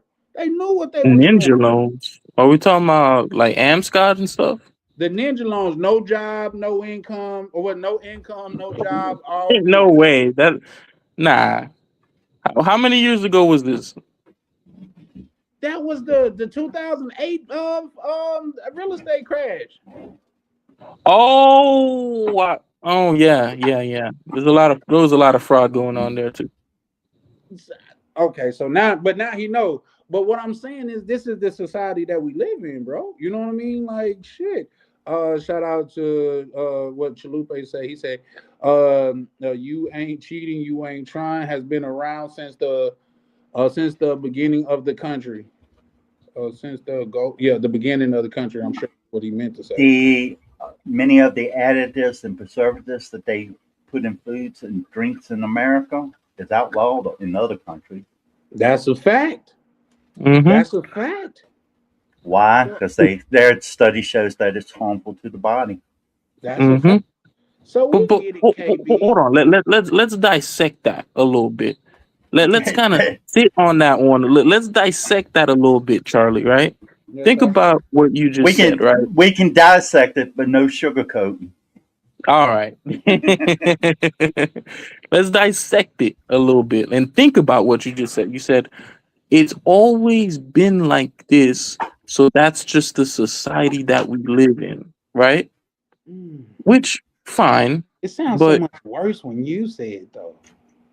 because it's terrible what you just said. You don't realize it, but it's terrible.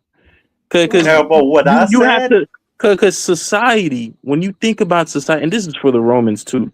Aristotle had a saying about this.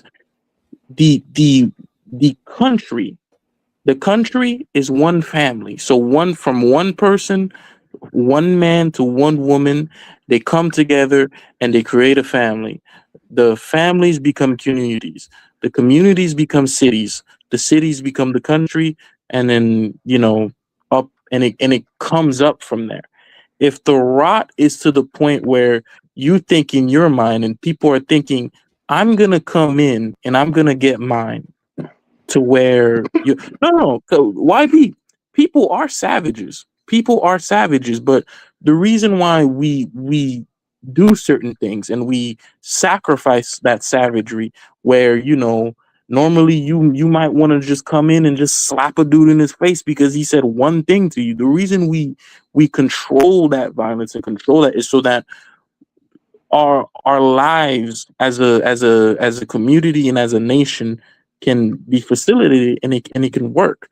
If the idea is that I'm gonna do what I'm gonna do and fuck everybody else, or that this next I'm gonna get this person before he gets me, you end up in a situation in a country that you don't necessarily want to live in, like Colombia.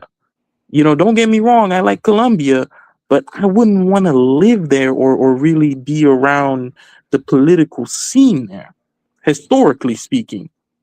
Because when you think about that kind of culture, you can't build any community, and you can't build anything of substance because you're worried about whether this person's going to steal from you.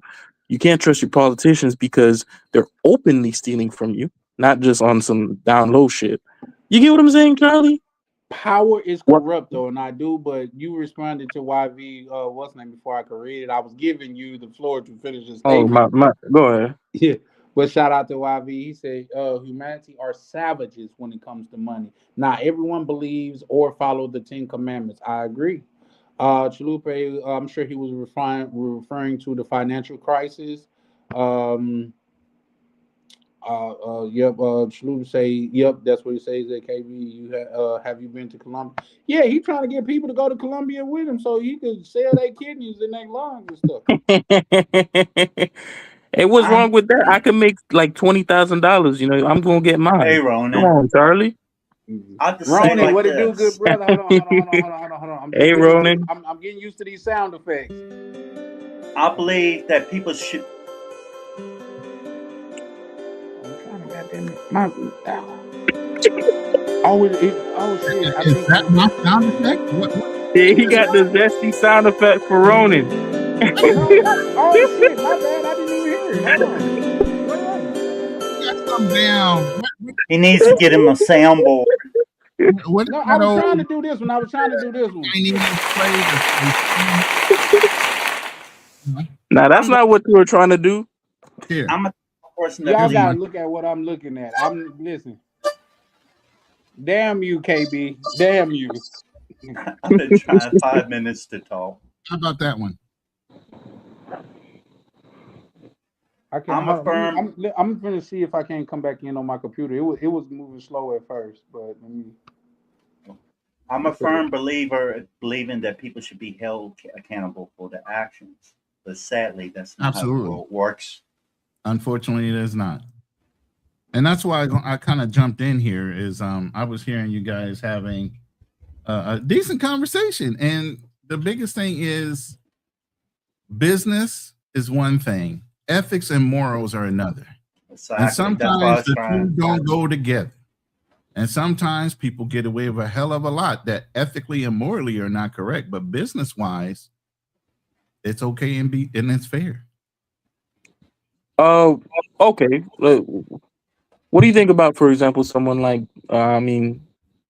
Jay Morrison? Yeah, I don't know if do you know who Jay Morrison is? Not Bruh, you. I'm talking about to the other person. Yeah, Not but you. that I'm doesn't talking. change Ronan's argument. Well, it does. Okay, so Jay, he Sugarcoating started. again. It's not. It's not. Let me explain. So he started something called the Tulsa Real Estate Fund. So if you Mhm. remember, if you know anything about the burning on Tulsa, this was supposed to be like the Black Wall Street, and sadly, people were massacred, napalm, brutal massacre. Yep. And Jay said he reached out to the community, to the black community, and he said, "Listen, we can rebuild this. We're gonna need some money, and we can take collective action towards, improving the situation for the community, and we're gonna build something out for our people."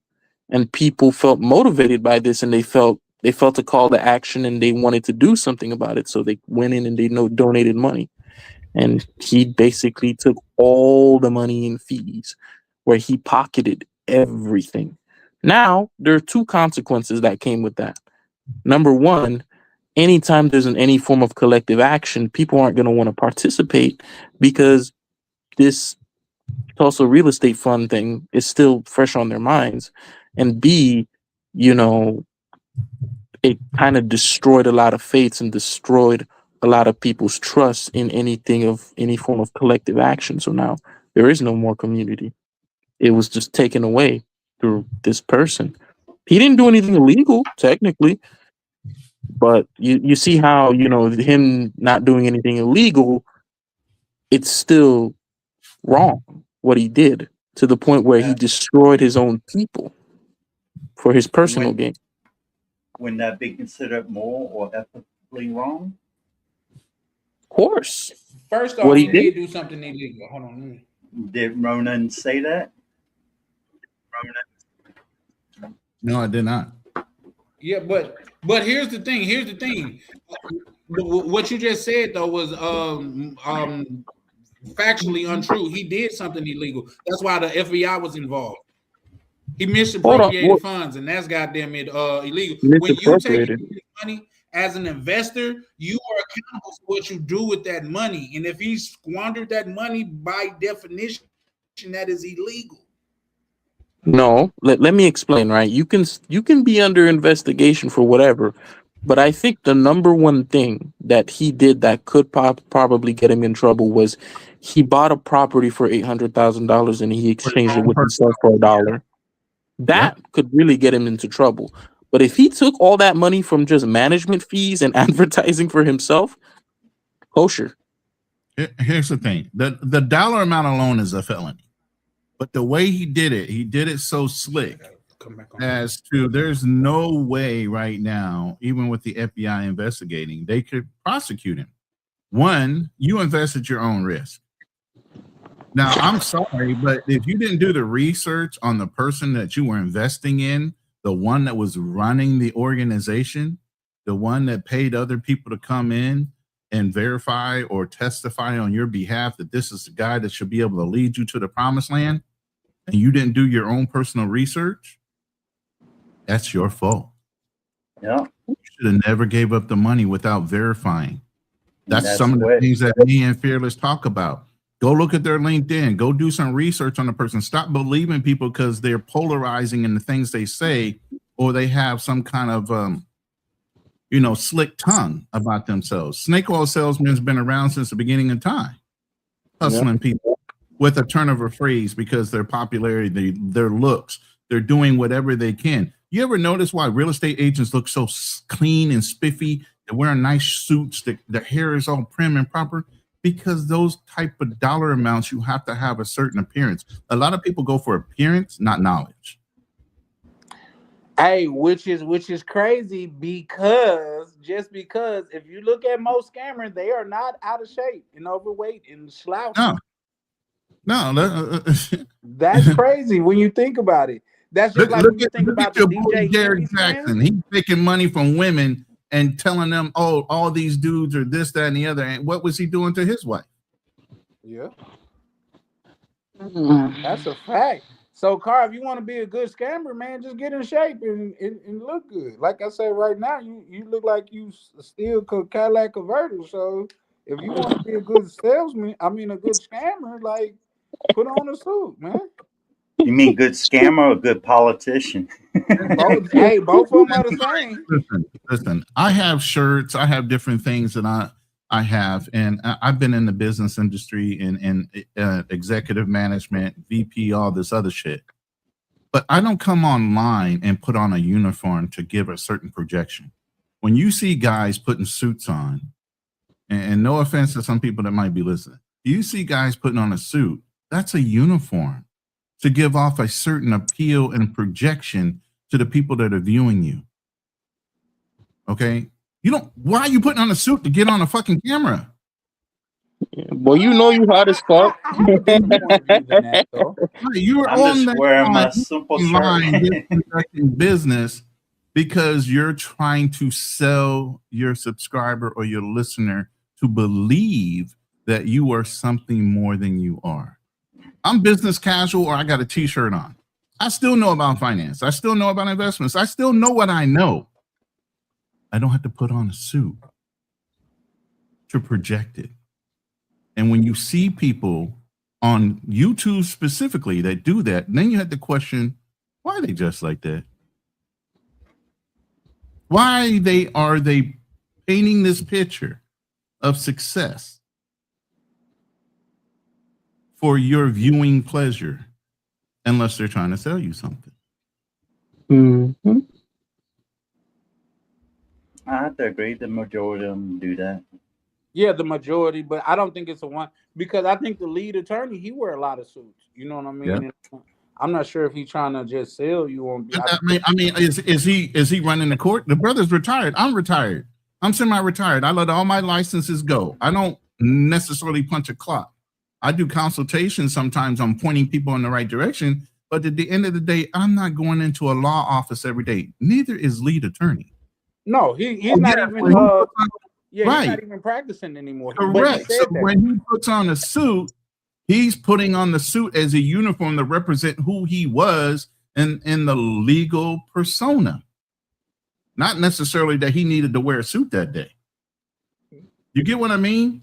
Are you doing it for selling the crowd on your legitimacy? Or are you doing it because you just freshly came off a court case and you had to rush to get in front of the computer to do your live? Who are you doing it for? And why are you doing it? To sell the stability of who you are as what you're projecting over the internet, not necessarily what you know. And I'm not saying it's wrong, because some people need that overall confidence and understanding you know what you know. You know, but again, you got to understand that's like clocking into a job. You're putting on a fucking uniform and you're sitting there performing in front of the camera. Not that you needed to dress like that. Mm-hmm. Well, yes, I get that, but some people do like say myself. I like to give off a certain persona, although I'm not like do you see what I'm wearing, man? I got fucking emojis on my shirt. Does that take away from what you've heard me say? Does that take away from the knowledge that I have because I got a fucking emoji shirt sitting in the Filipino flag and a KC fucking Chiefs flag behind me? Do I not know what I know? Why do I have to project something I already know that I know? Well. Like I said, like I was just saying, is like I don't want to be coming off of a certain type of way. So I do, like I say, it's sometimes before I come on live, I get dressed and put on clothes almost like I'm about to step out. There's nothing wrong with that. Yeah, it's nothing wrong with, like, I put my Ronin Traveler shirts on and different things like that because it's a brand. That's my brand. So again, like I said, I'm branding myself, I'm branding my channel, and I wear the associated garb to brand myself. So when somebody puts on a shirt and tie to sit in front of it, is that a brand? Is that part of their brand? Or are they trying to project? Those are the things you have to discern when you're looking at something. Real quick, I got let me read this from, he said, Ronan, let me read. Shout out to Watson. Ronan, do you consider Floyd Mayweather smart? Do you believe he's a smart businessman? I don't think he's smart at all. And I'm going to tell you so many reasons why. One, if you guys didn't realize, the money bag that he was carrying around was all fake money. That shit was not real in the first place. So every time you saw him throwing money at the fucking camera or whatever, that was stacks of fucking fake cash. It wasn't real. So then if you're already projecting that you already have cash on hand, all like that, one, right? You have a persona that you're trying to project, right? Now, if you recall when Mayweather, I don't know if he went to jail or something happened where he was gone for a while. Who actually started Mayweather Promotion Boxing? Who started that? It wasn't Mayweather. You guys remember who started that? I know. His good friend 50 Cent. 50 Cent really? said, man, 50 Cent started it? He said, I got your back, my brother. I got your back. While he was away, 50 took his own money started Mayweather Boxing Promotions, got his shit set up properly, and then when he got out of jail, he handed it over to Mayweather, and Mayweather said, "Fuck you, bitch! I didn't ask you to do all that shit," and took it from him. I think that's factually untrue. Fuck I'm gonna have to me. do What some did work. I do? Oh, it is not. No, Go look it I'm up. going to tell you, and I'm going Go to tell look you it why. up. And But actually, 50 Cent said it himself. 50 Cent be lying a lot of times too, so we No, can't take okay. everything that 50 Cent say as gold. No. But what I will say is because I won't speak unequivocally, but what I will say is I'm going to look into that because I thought Mayweather Productions, like Mayweather had to buy himself out of his contract, and I thought he did that long before he met 50 Cent. No. Look, go back and look at the history. When Mayweather was gone was when Mayweather Boxing Promotions was set up, and it was set up by 50 Cent. It's been, and I know he trolls people, but if you recall back then, 50 Cent and Mayweather were best of friends. My thing is, Shout Look out at the to report. DOC. And how he does said, people? "True, Charlie." That's why I say I'm not speaking like factually. Like I said, I'm gonna go look into it, but I just say what I thought. Now it could be absolutely the case, but I thought they fell out over a business deal that they were supposed to be going. And that was the business deal. They were supposed to Mayweather be going Boxing in on it Promotions. together. That I thought it was something outside of that. But My even question is, go ahead. how does what Mayweather does affect my life personally? It doesn't add any value to it. I don't associate with him. So, what value does it add? Well, we don't live in silos. We just use Mayweather as an example because he's just very famous. Yeah, a lot of people have Well, you know what a else we can tendency equate to to. that though? You know what else we could the Paul McCartney and Mike Jackson did when Paul McCartney taught Michael Jackson how to buy his rights, and then he bought the rights to the Beatles, and that's why they fell out. Yep. Well, no, he wouldn't sell them. Once he bought it, he was like, "I'm selling that shit." Well, here's the thing. Here's the thing. Now let's dissect that a little bit more. It's not like Michael Jackson bought it on a private deal. Paul McCartney could have bought it himself, but Michael Jackson just had longer money. It wasn't a private backroom deal. I mean, come on, bro. You're a musician and you buy someone's masters, and you're like, "Oh, I own your masters to your music." Come on. But he wouldn't even known about it if Paul McCartney didn't put him on it. I didn't know about it at all. Does that make Michael Jackson a bad businessman, or do that make him a ruthless businessman? Who? Ruthless. I don't think it makes him a bad businessman. It makes him smart. I mean, here's the thing. And if you didn't pay attention to the blueprint, who started talking about owning your own masters? Was it Prince? Michael? Or was it McCarthy? No. Before all that. I don't know. Who was? God damn it. Here comes the PTSD. He's blind. Oh, Stevie Wonder? No, before him, the other blind one. Ray Charles. Ray Charles owned his own fucking masters. He did the blueprint way back then. But a lot of people wanted that quick money, and they didn't want to try to own their own masters. They let the record community or the record labels control their destiny, and then they overcharged them for production, overcharged them, and they would give them Cadillacs. What was the one movie where they talked about Cadillac the promotion? Records? Cadillac Records. And then even with Mike Tyson, I mean, it was reported that he would be giving cars instead of giving him money. Don King used to do shit like that. Okay, okay. Real quick, Two-Tone and POV on the same thing, guys. I didn't know. I'm gonna have to look into it because that seemed interesting. Like 50 Cent did all of that for Floyd, and Floyd really goddamn it shitty like that. I'm gonna have to look into that a lot more. Floyd was always shitty. Come on. I'm not saying like he was a pillar of good, but you got to be especially shitty for a person to have your back like that and for you to turn their back on then what did he do? Fuck your mama for you to turn your back on him like that? Like what? I don't know. So So yeah, no. Shout out to you too. To shout out to you as well, Two Tone. I didn't know. Like I say, the person Okay, that I so I am. went back and double checked with ChatGPT because I'm gonna always check myself too. Mayweather Boxing Promotion was established in 2007 before he went to jail in 2012. Okay. Okay.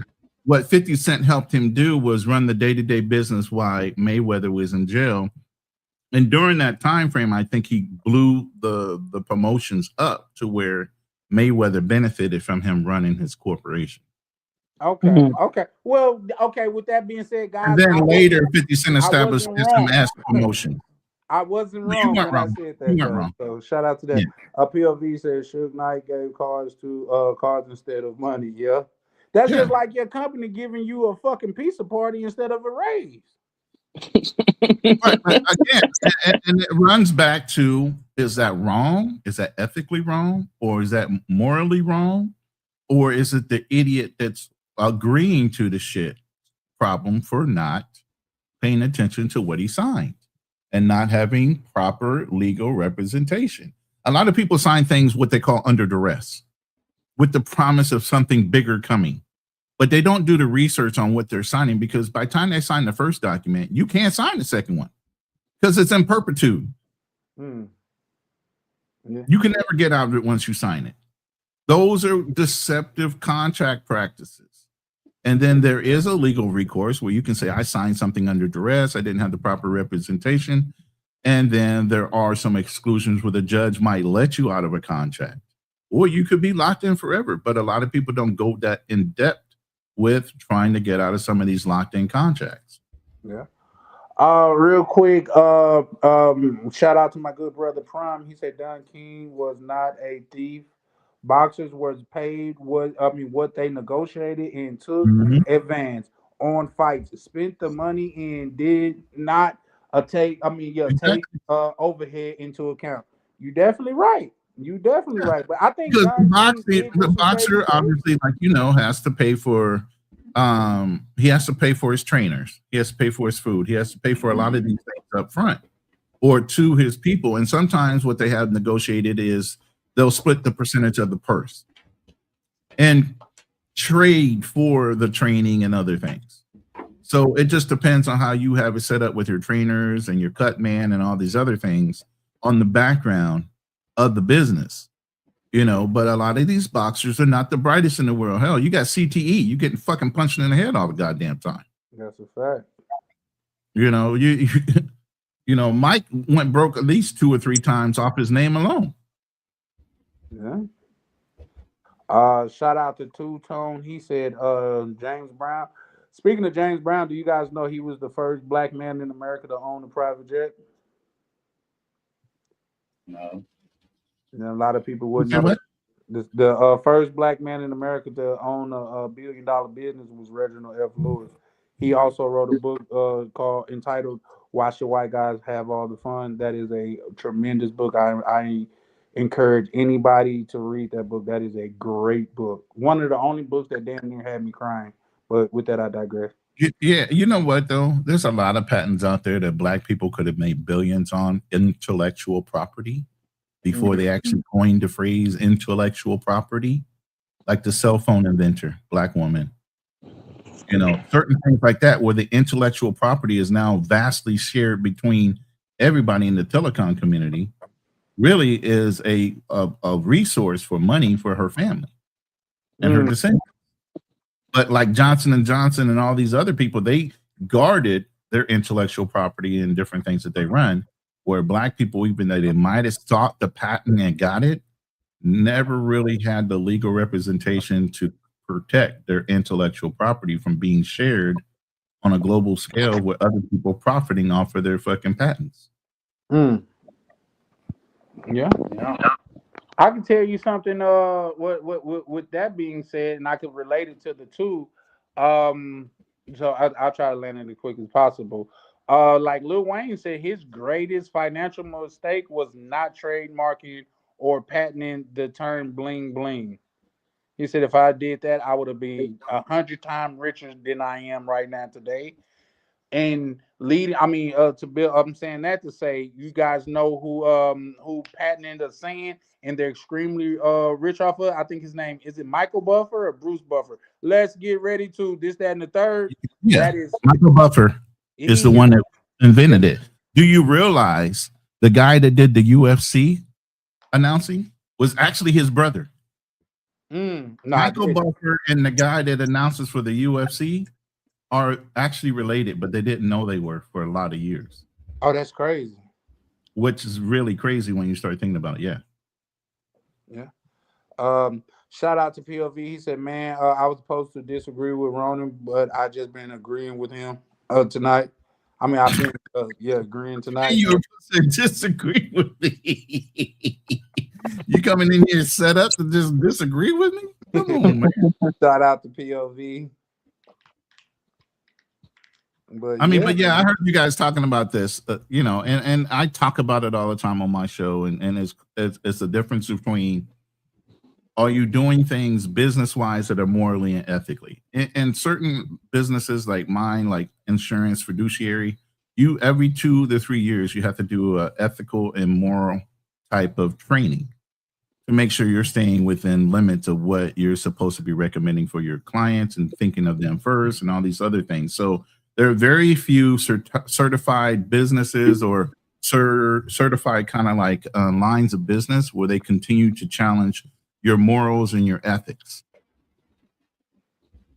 Okay. And we also have to carry errors and omissions insurance up to about $2 million. Or strictly because if we forgot to tell you something in a contract, we could be sued for it. We're liable.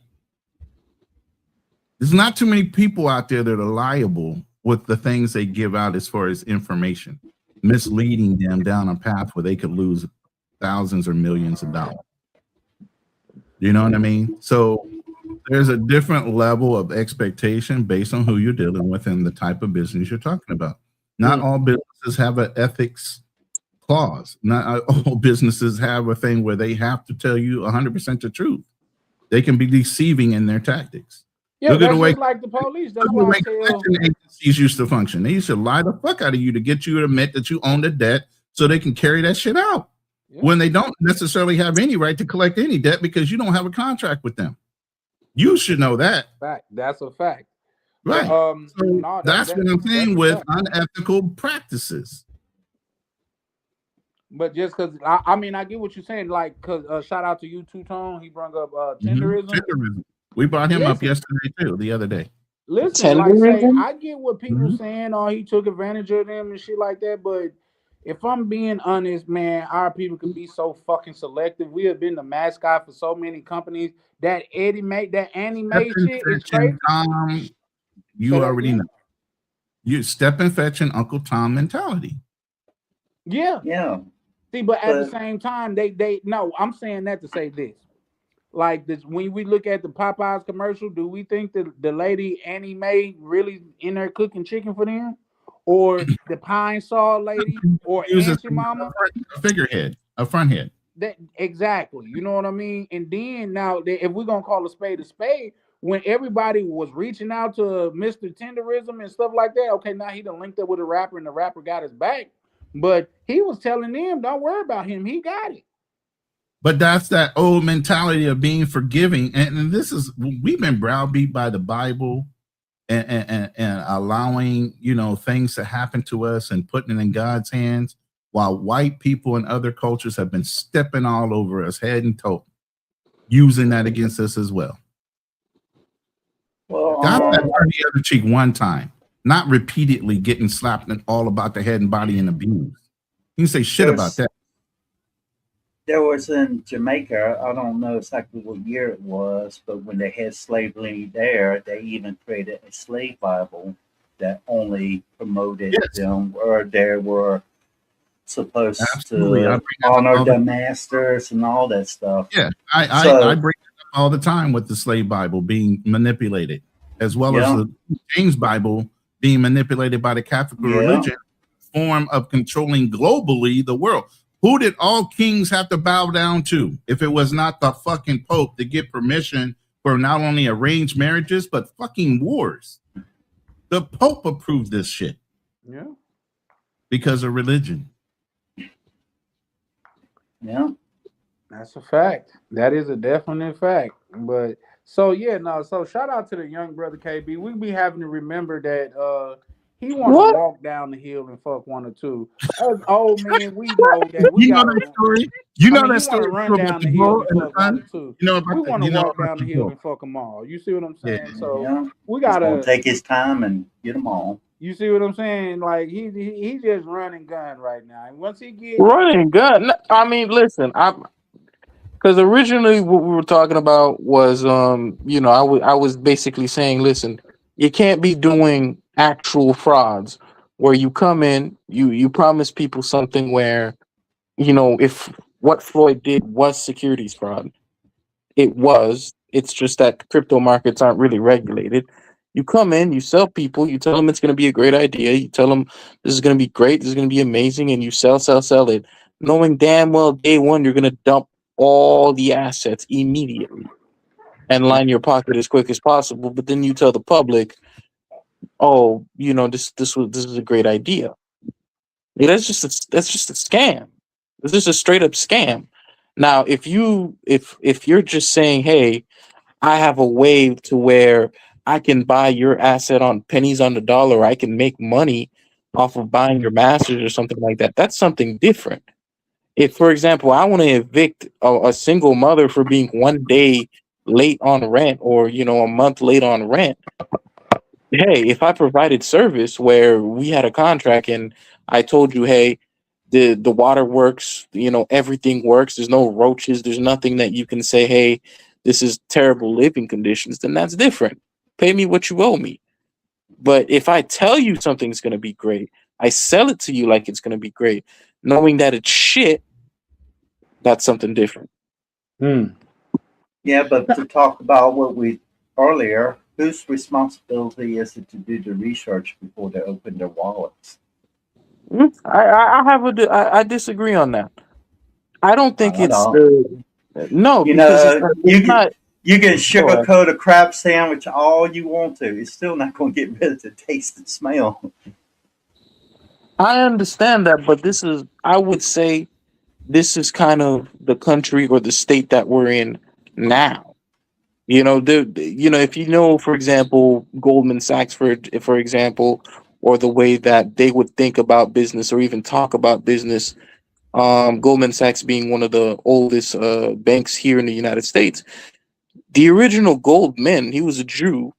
He would have a little hat where he would sell bonds every day, where he would say, any of these bonds go bankrupt. I'm so confident in these bonds that any of these bonds go bankrupt, I would personally guarantee it. And there was a community there, and he managed to build his business that way. And even later on, the managing partners at Goldman, when Goldman was on the brink, they specifically wrote charters and practices in place to prevent Goldman from going back down that path and being in that same situation. And that was became an extremely powerful institution here. Nowadays, people don't really give a damn. But I'm saying, there, the thing that we have here, where we think about business as just coming in and ripping apart your community to get as much as you can. That's not how people in a lot of other countries think about business or community based or business around their area. You know, They see the I, they see the I potential dollar signs.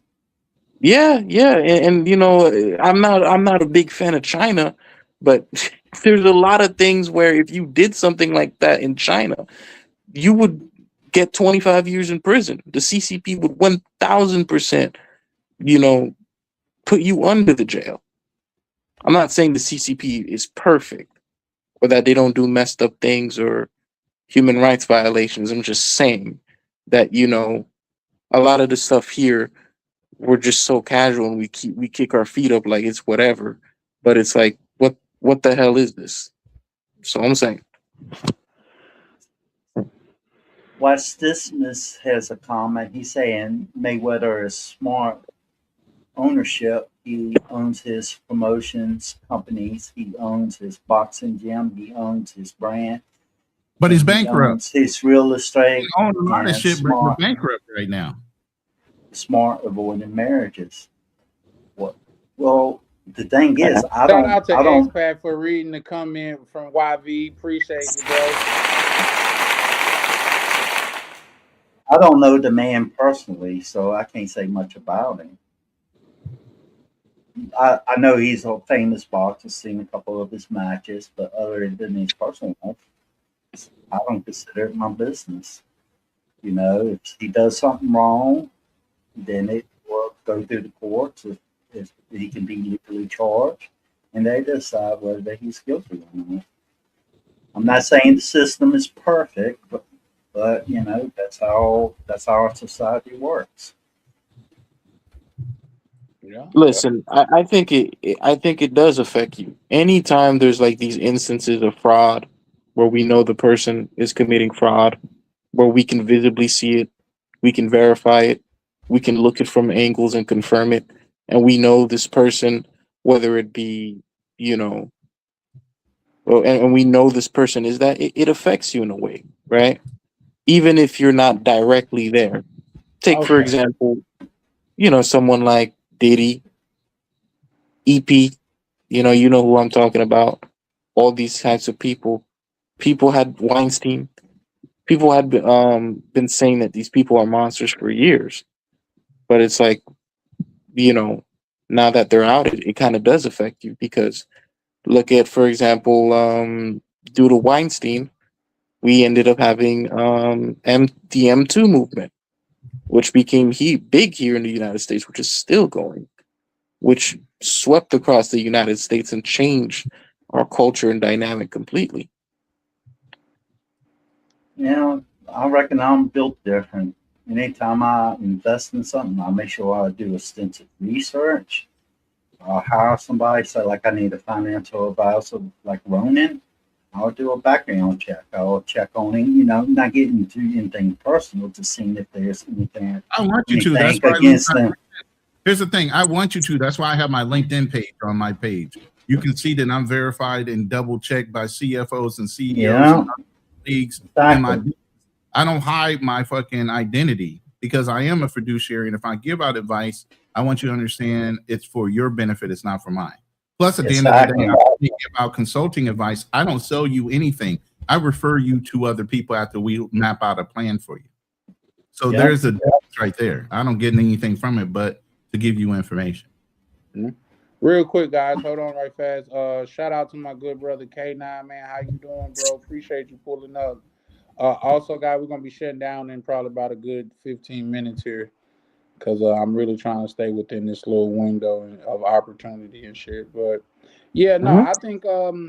I think KB got some good points and stuff like that, but I think due to our age and experience, and that's the only way I think you could get wisdom through age and experience. Wisdom is the one thing that can be taught or bought. You got to experience to acquire it. But we kind of understand, like, although it may be right, and I think Rona asked a great question: is it morally wrong or is it illegal? Because those are different things. You know what I mean? If it's morally wrong and he's operating within the letter of the law, who are we to convict him? Like, who are we to say this, that, and the third about him? But if it's illegal, why haven't the authorities, goddamn it, handled him yet? You know what I mean? So although I get what you're saying and it sounds real heartfelt, but bro, go. I just, yeah, you're not gonna save the world, man. So you might as well just, shit, get yours while you can. Make sure Well, It's like you and yours is fine. Go ahead. it was like it was like the Trump's campaign. They was talking about I think it was with Hillary Clinton. They saying that he took advantage of the tax system. He says all of y'all take advantage of the tax system. You take care of any cracks that you can fall through, any loopholes or anything like that.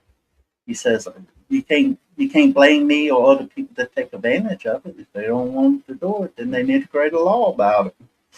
Hey, expat, you are 100% right, but I don't think he you, got convicted I on don't think tax you put the fraud. gangster on it like he did. He said because Hillary Clinton, she said he do this, that, and the third with the taxes. And he said, if you goddamn it don't like it, make a law to change it. But she won't. You know why? Because the same people that support her take advantage of the Exactly. same thing.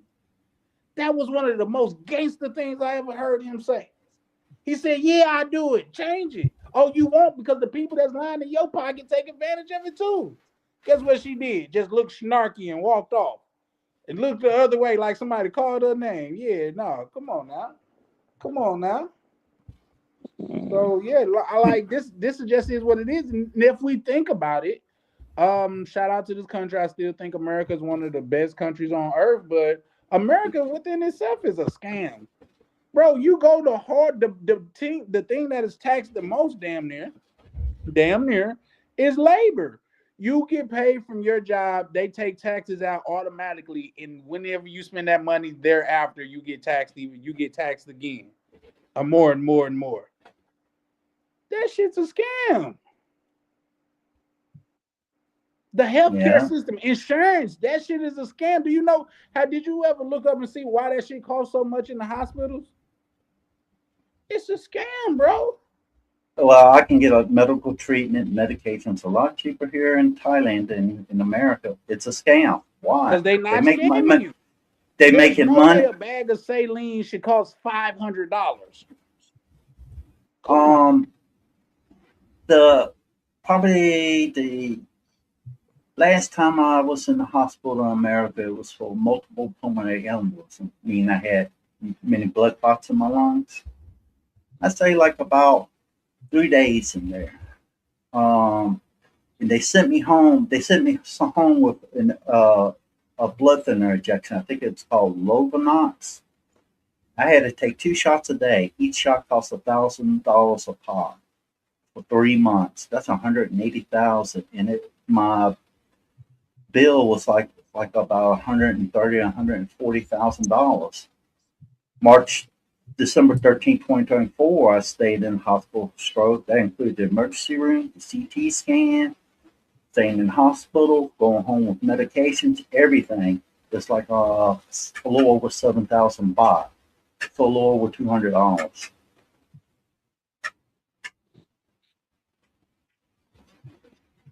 You know why? And then, Because America is a scam, bro. Like just when you think about it, shout out to YV. He say every industry is a scam. but that was a public hospital. Another example I can give is I went to the Top of the Hand Public Hospital here. Been 21 days in the hospital for pulmonary embolisms, including the doctors, the tests, the medication, hospital stay, and medications to go home for 21 days. It was over $600, not quite 700, so probably around 675, 680 USD. You imagine how much that would cost staying 21 days in the hospital for the same thing in America? Especially when you didn't, especially you couldn't get insurance, especially if you couldn't get insurance because of your health condition, they drop you. That's what happened to me when I first found out that I had catastrophic respiratory syndrome. They wound up eventually dropping me, and I had to pay out of pocket. And I know there's ways to get around that.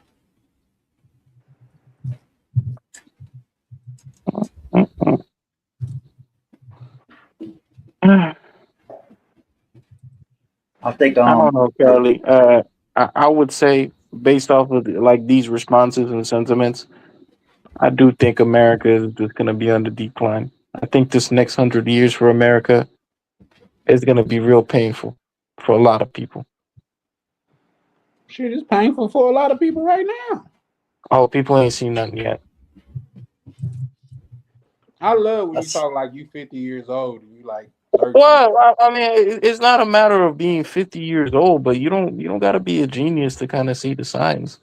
If this is people's sentiment now, then the hell's the point of like really going in and building trees for the future, as they say?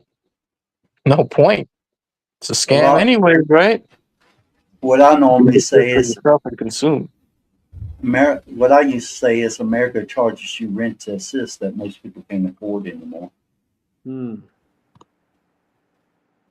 Yeah.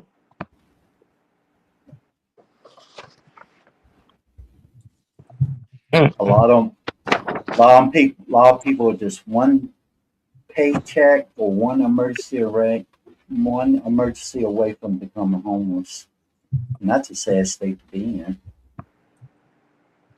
I Speaking of agree. that, Charlie, so I know we spoke about that a few months ago, I think last year, right? What ended up even happening with that situation anyways? Which situation is that? The one where you had that guy trying to sell that course for 500 a month? Well, words are important. So you said I had someone trying to No, sell no, it? no, no. No, You talking not about bag not. chasers or something like that? Millionaire morning. No, Oh, no, no, so no. This so was there. something that was going on more in the back office, and it was brother that I know. I don't know. I never actually signed on to it or whatever, but I don't know. I probably would hit him up and check and see how it go. No, so to clarify, Ronan, so without going too deep, so this guy, he reached out and he was selling this trading course along with this trading software. So imagine kind of like Robinhood or something like that, where Yeah. he's saying that he has trading software where you can make trades from the platform, and then he actually has courses, like online courses where you can learn trading information. And for $500 a month, you can use his algorithms and you can learn from him and whatnot and use his trading platform to make trades online in exchange for $500 a month. So he's And going to yeah, teach how to do trades and what else? so he's saying I never saw the software, so I can't Mhm. speak on whether how successful it is. But he's saying that through that platform you can make trades, and then Mhm. also he has courses like on a website where you can learn about trading.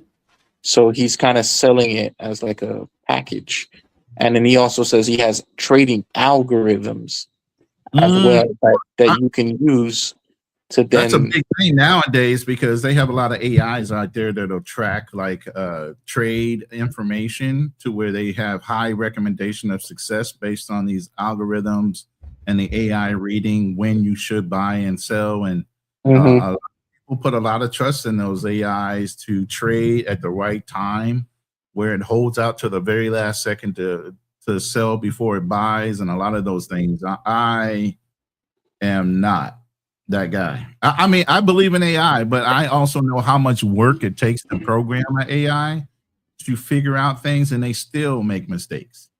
You still have to go back check them and It's say, look, you forgot to do this after we already said before you do one thing, you need to QC and fact check everything before you do it.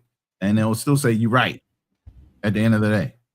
But it's already too late. You already cost me money.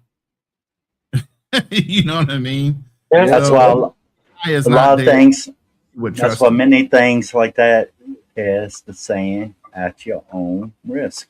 Yeah. But you see, this is kind of what I mean about those types of people being predatory, in my opinion. Because I was telling people, hey, go in, talk to a financial advisor. This is going to be kind of boring, but here's what you can do. Here's what you can do. There was a guy there, and I swear to God, I put this on everything, and Charlie can back me up. He's talking about how he used to take risk on the streets where he used to deal. And he got out of that life, but now he's okay with taking risks if he thinks he's gonna get rich from trading. I mean, this is the kind of caliber that we're talking about. So that's what I mean. It's like it's kind of predatory where you're kind of preying on these people. They want a better life for themselves, but you're selling them this $500, course thing that is not really gonna make them money and gonna put them in a worse financial situation. See what I'm saying?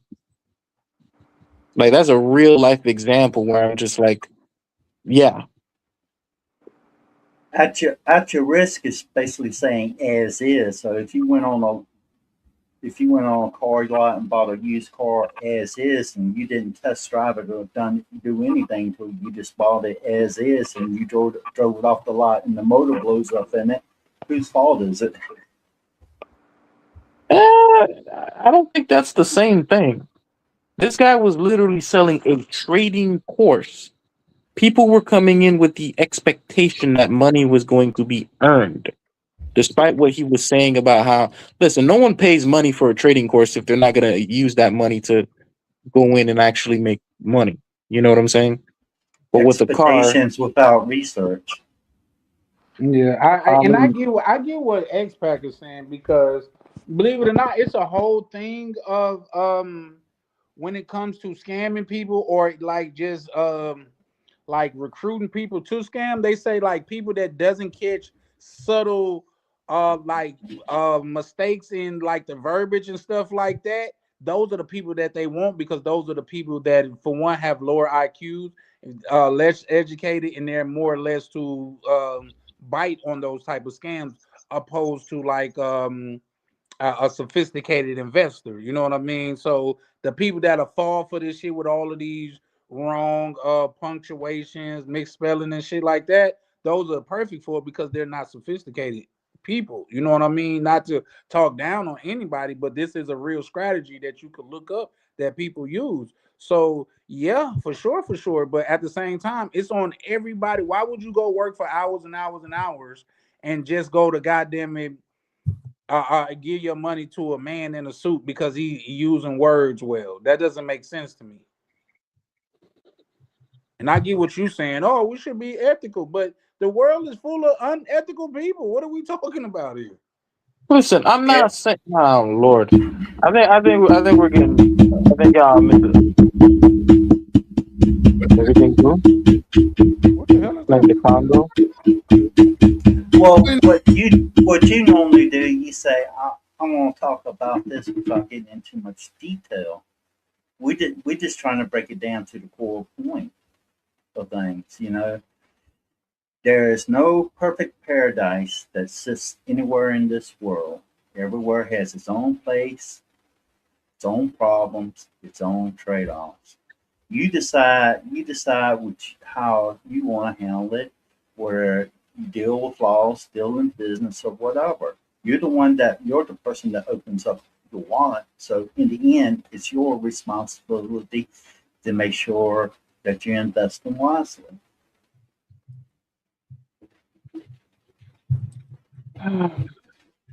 I definitely agree. So I get it. But guys, we are approaching the 3 hour mark. Actually, now we just hit the 3 hour mark, so we're gonna go ahead and get ready to close it up. I don't know if I'm gonna go live tomorrow. I'll try. Well, no, I'm not gonna even say I'll try. Just look out. If it's up, it's up. If not, it's not. But I'll definitely come up Wednesday. Just to, shit. But yeah, no. Anybody got any closing words before we get up out? Oh, shout out to the Uncle Guns from Ronin's channel, man. Showing up and supporting. Shout out to you, bro. Anybody got Man, anything to say before we close out? Would you say I got I gotta get my brother in, maybe. you gotta get your I brother need a who? You gotta get teammate. what? Yeah, I need a teammate. Man, y'all tried that shit already. Yeah, no, you gotta make sure your brother not drinking too, though. Yeah, So, please make sure you ain't drunk tonight, but that but night. what I will say, your brother sound like a cool motherfucker, though. I ain't gonna lie to you. He sound cool and educated. He sound like a The older guy version with a of name you. like Alex, he got to be smart. I'm just saying. He sound like an older, cooler version of you, though. KB. Uh, Yeah, he might be a little bit cooler than you. You know what I mean? Like, so What what kind of work does your brother do? oh, he's a pilot. Okay, because he's a pilot and he's successful. Does that mean because he's a drunk, he's a less successful pilot? Oh, he's not a drunk. I mean, I guess he drinks every week, but he's not a drunk. what is a Well, drunk? in other words, even if that information is brought up, that's going to cause a lot of problems, and other people look at him differently because he drinks on the weekends, whether he gets drunk or not. They go, "Oh, he's an airline pilot, drinking that, drinking a whole lot of alcohol." Which he probably does that when he's on at work.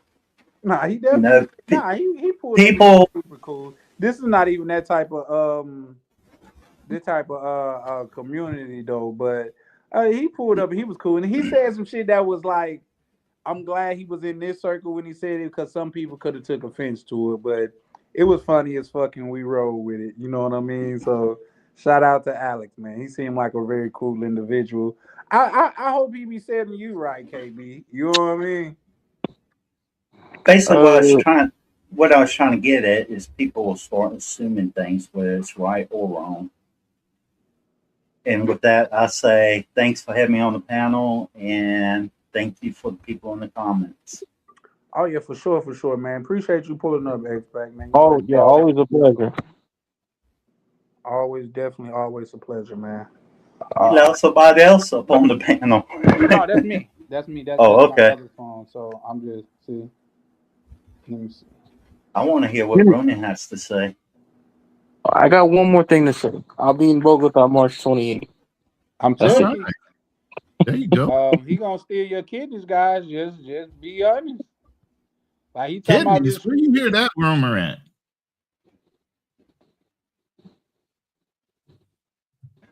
Um, well, the base of that started in Colombia. They had some people, guys, go back to hotels that then slip that Mickey that makes them pass out, and there have been some cases. You can look it up online that in Colombia they wake up missing a kidney. That has actually happened. I'm not saying it's massive. I'm just saying that it has happened. All right, damn. I'll take the kidney March 28th. Shit. I'm not going to Colombia. Nothing wrong with Columbia. I know a lot of good guys that are down in Columbia doing great. Oh yeah, I mean, I started traveling in 1993, and I visited Colombia. It's just I chose Thailand. He was in Colombia. Shit. He was in the war eras.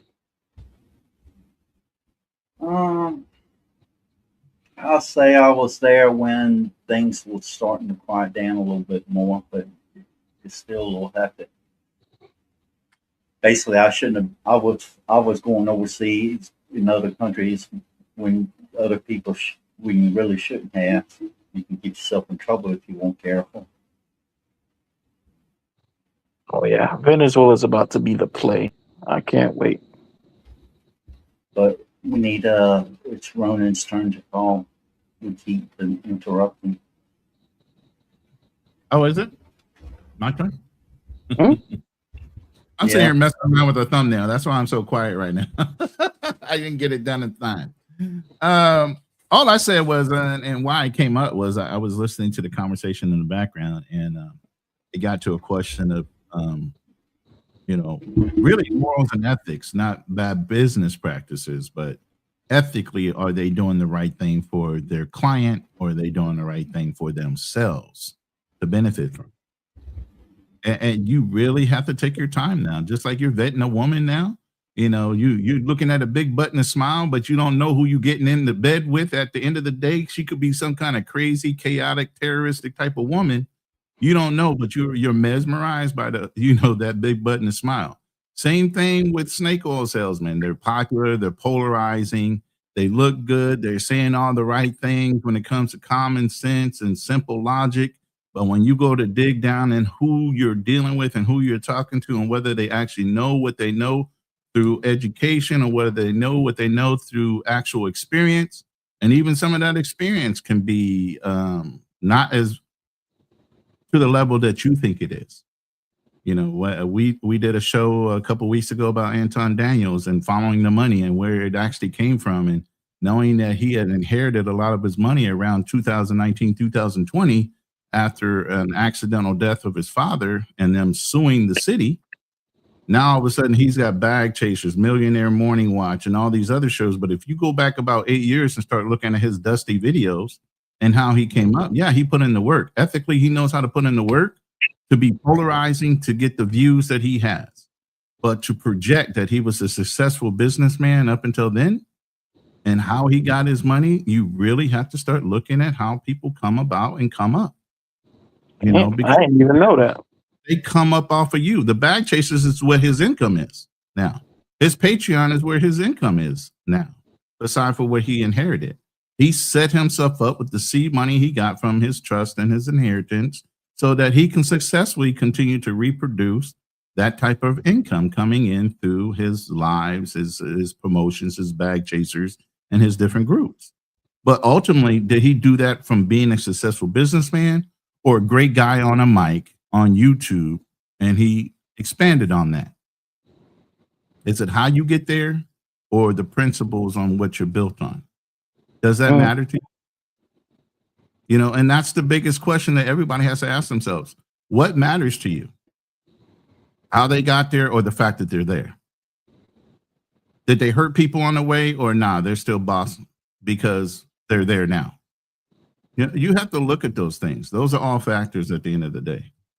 You know, I so that's agree. why I came up. You know, that's why I came up was really listening and hearing, you know, between the lines what you guys are talking about. And it really comes down to what I think the world lacks a lot of now because money is king more so than ethics and morals. You know, some people say it's how you play the game, it's not the game itself. You know, and some people say, fuck that shit. Winners are winners, losers are losers. And if you got taken advantage of it, who gives a fuck? Even Diddy? Straight up? You know, nobody, you know, really at the end of the day, nobody affects you but you. You allow yourself to be conned or you don't. You know, do your own research, educate yourself on what you're doing. Don't take the easy way out. And that's what a lot of guys are doing. They're listening to these polarizing figures. They look like they're successful. They look like they've done all the steps in order to get where they got. But at the end of the day, here's the thing about even stock investment. The broker don't get blamed for when you lose money. Why Jay Morris is still running around after taking $14 million from 13,000 people is because at the end of the day, they gave him that money at their own risk. And how he circumvented the system to get around buying an $800,000 house for his own personal use, his own property, how he sold that house off and how he did different things with the money after it got in that fund. He did it in a way to where business-wise he could. Ethically and morally, he shouldn't have. Get how that works? Mhm. Mhm. I get it. Who's your master? Is your master Satan or whoever you want to say it is, that the negative side of the house, or is it the positive side of the house? You're always looking out for somebody else, but never looking out for yourself. You can take your fair share and do the right thing for people at the same time and still be successful. But some people don't see it that way. They rather grift and take it all. You either write your own story or you let somebody else do it for you.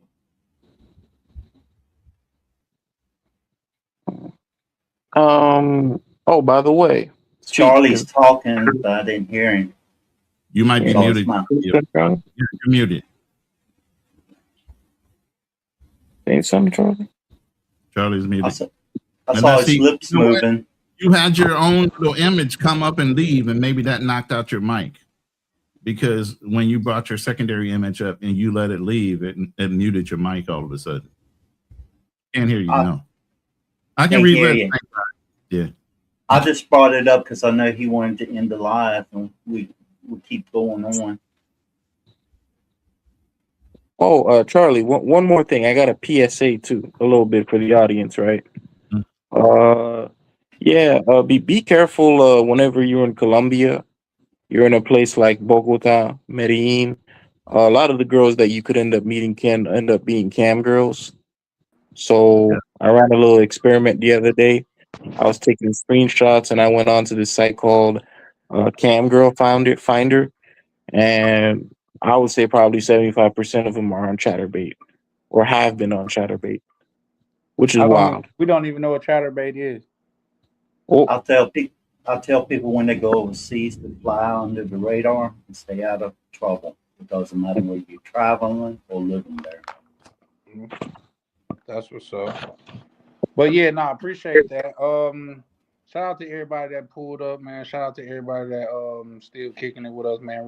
Remember, always hit like and subscribe, man. The HBO special, help a brother out, and we're gonna go ahead and get up out of here, man. Thanks. My main computer is tripping, so we're not gonna even play the outro song. So This is Charlie Chan with Charlie Chan TV, and we are over and out. Deuces. Have a good night, everybody. No, for sure. Take care. Goodbye. Yes.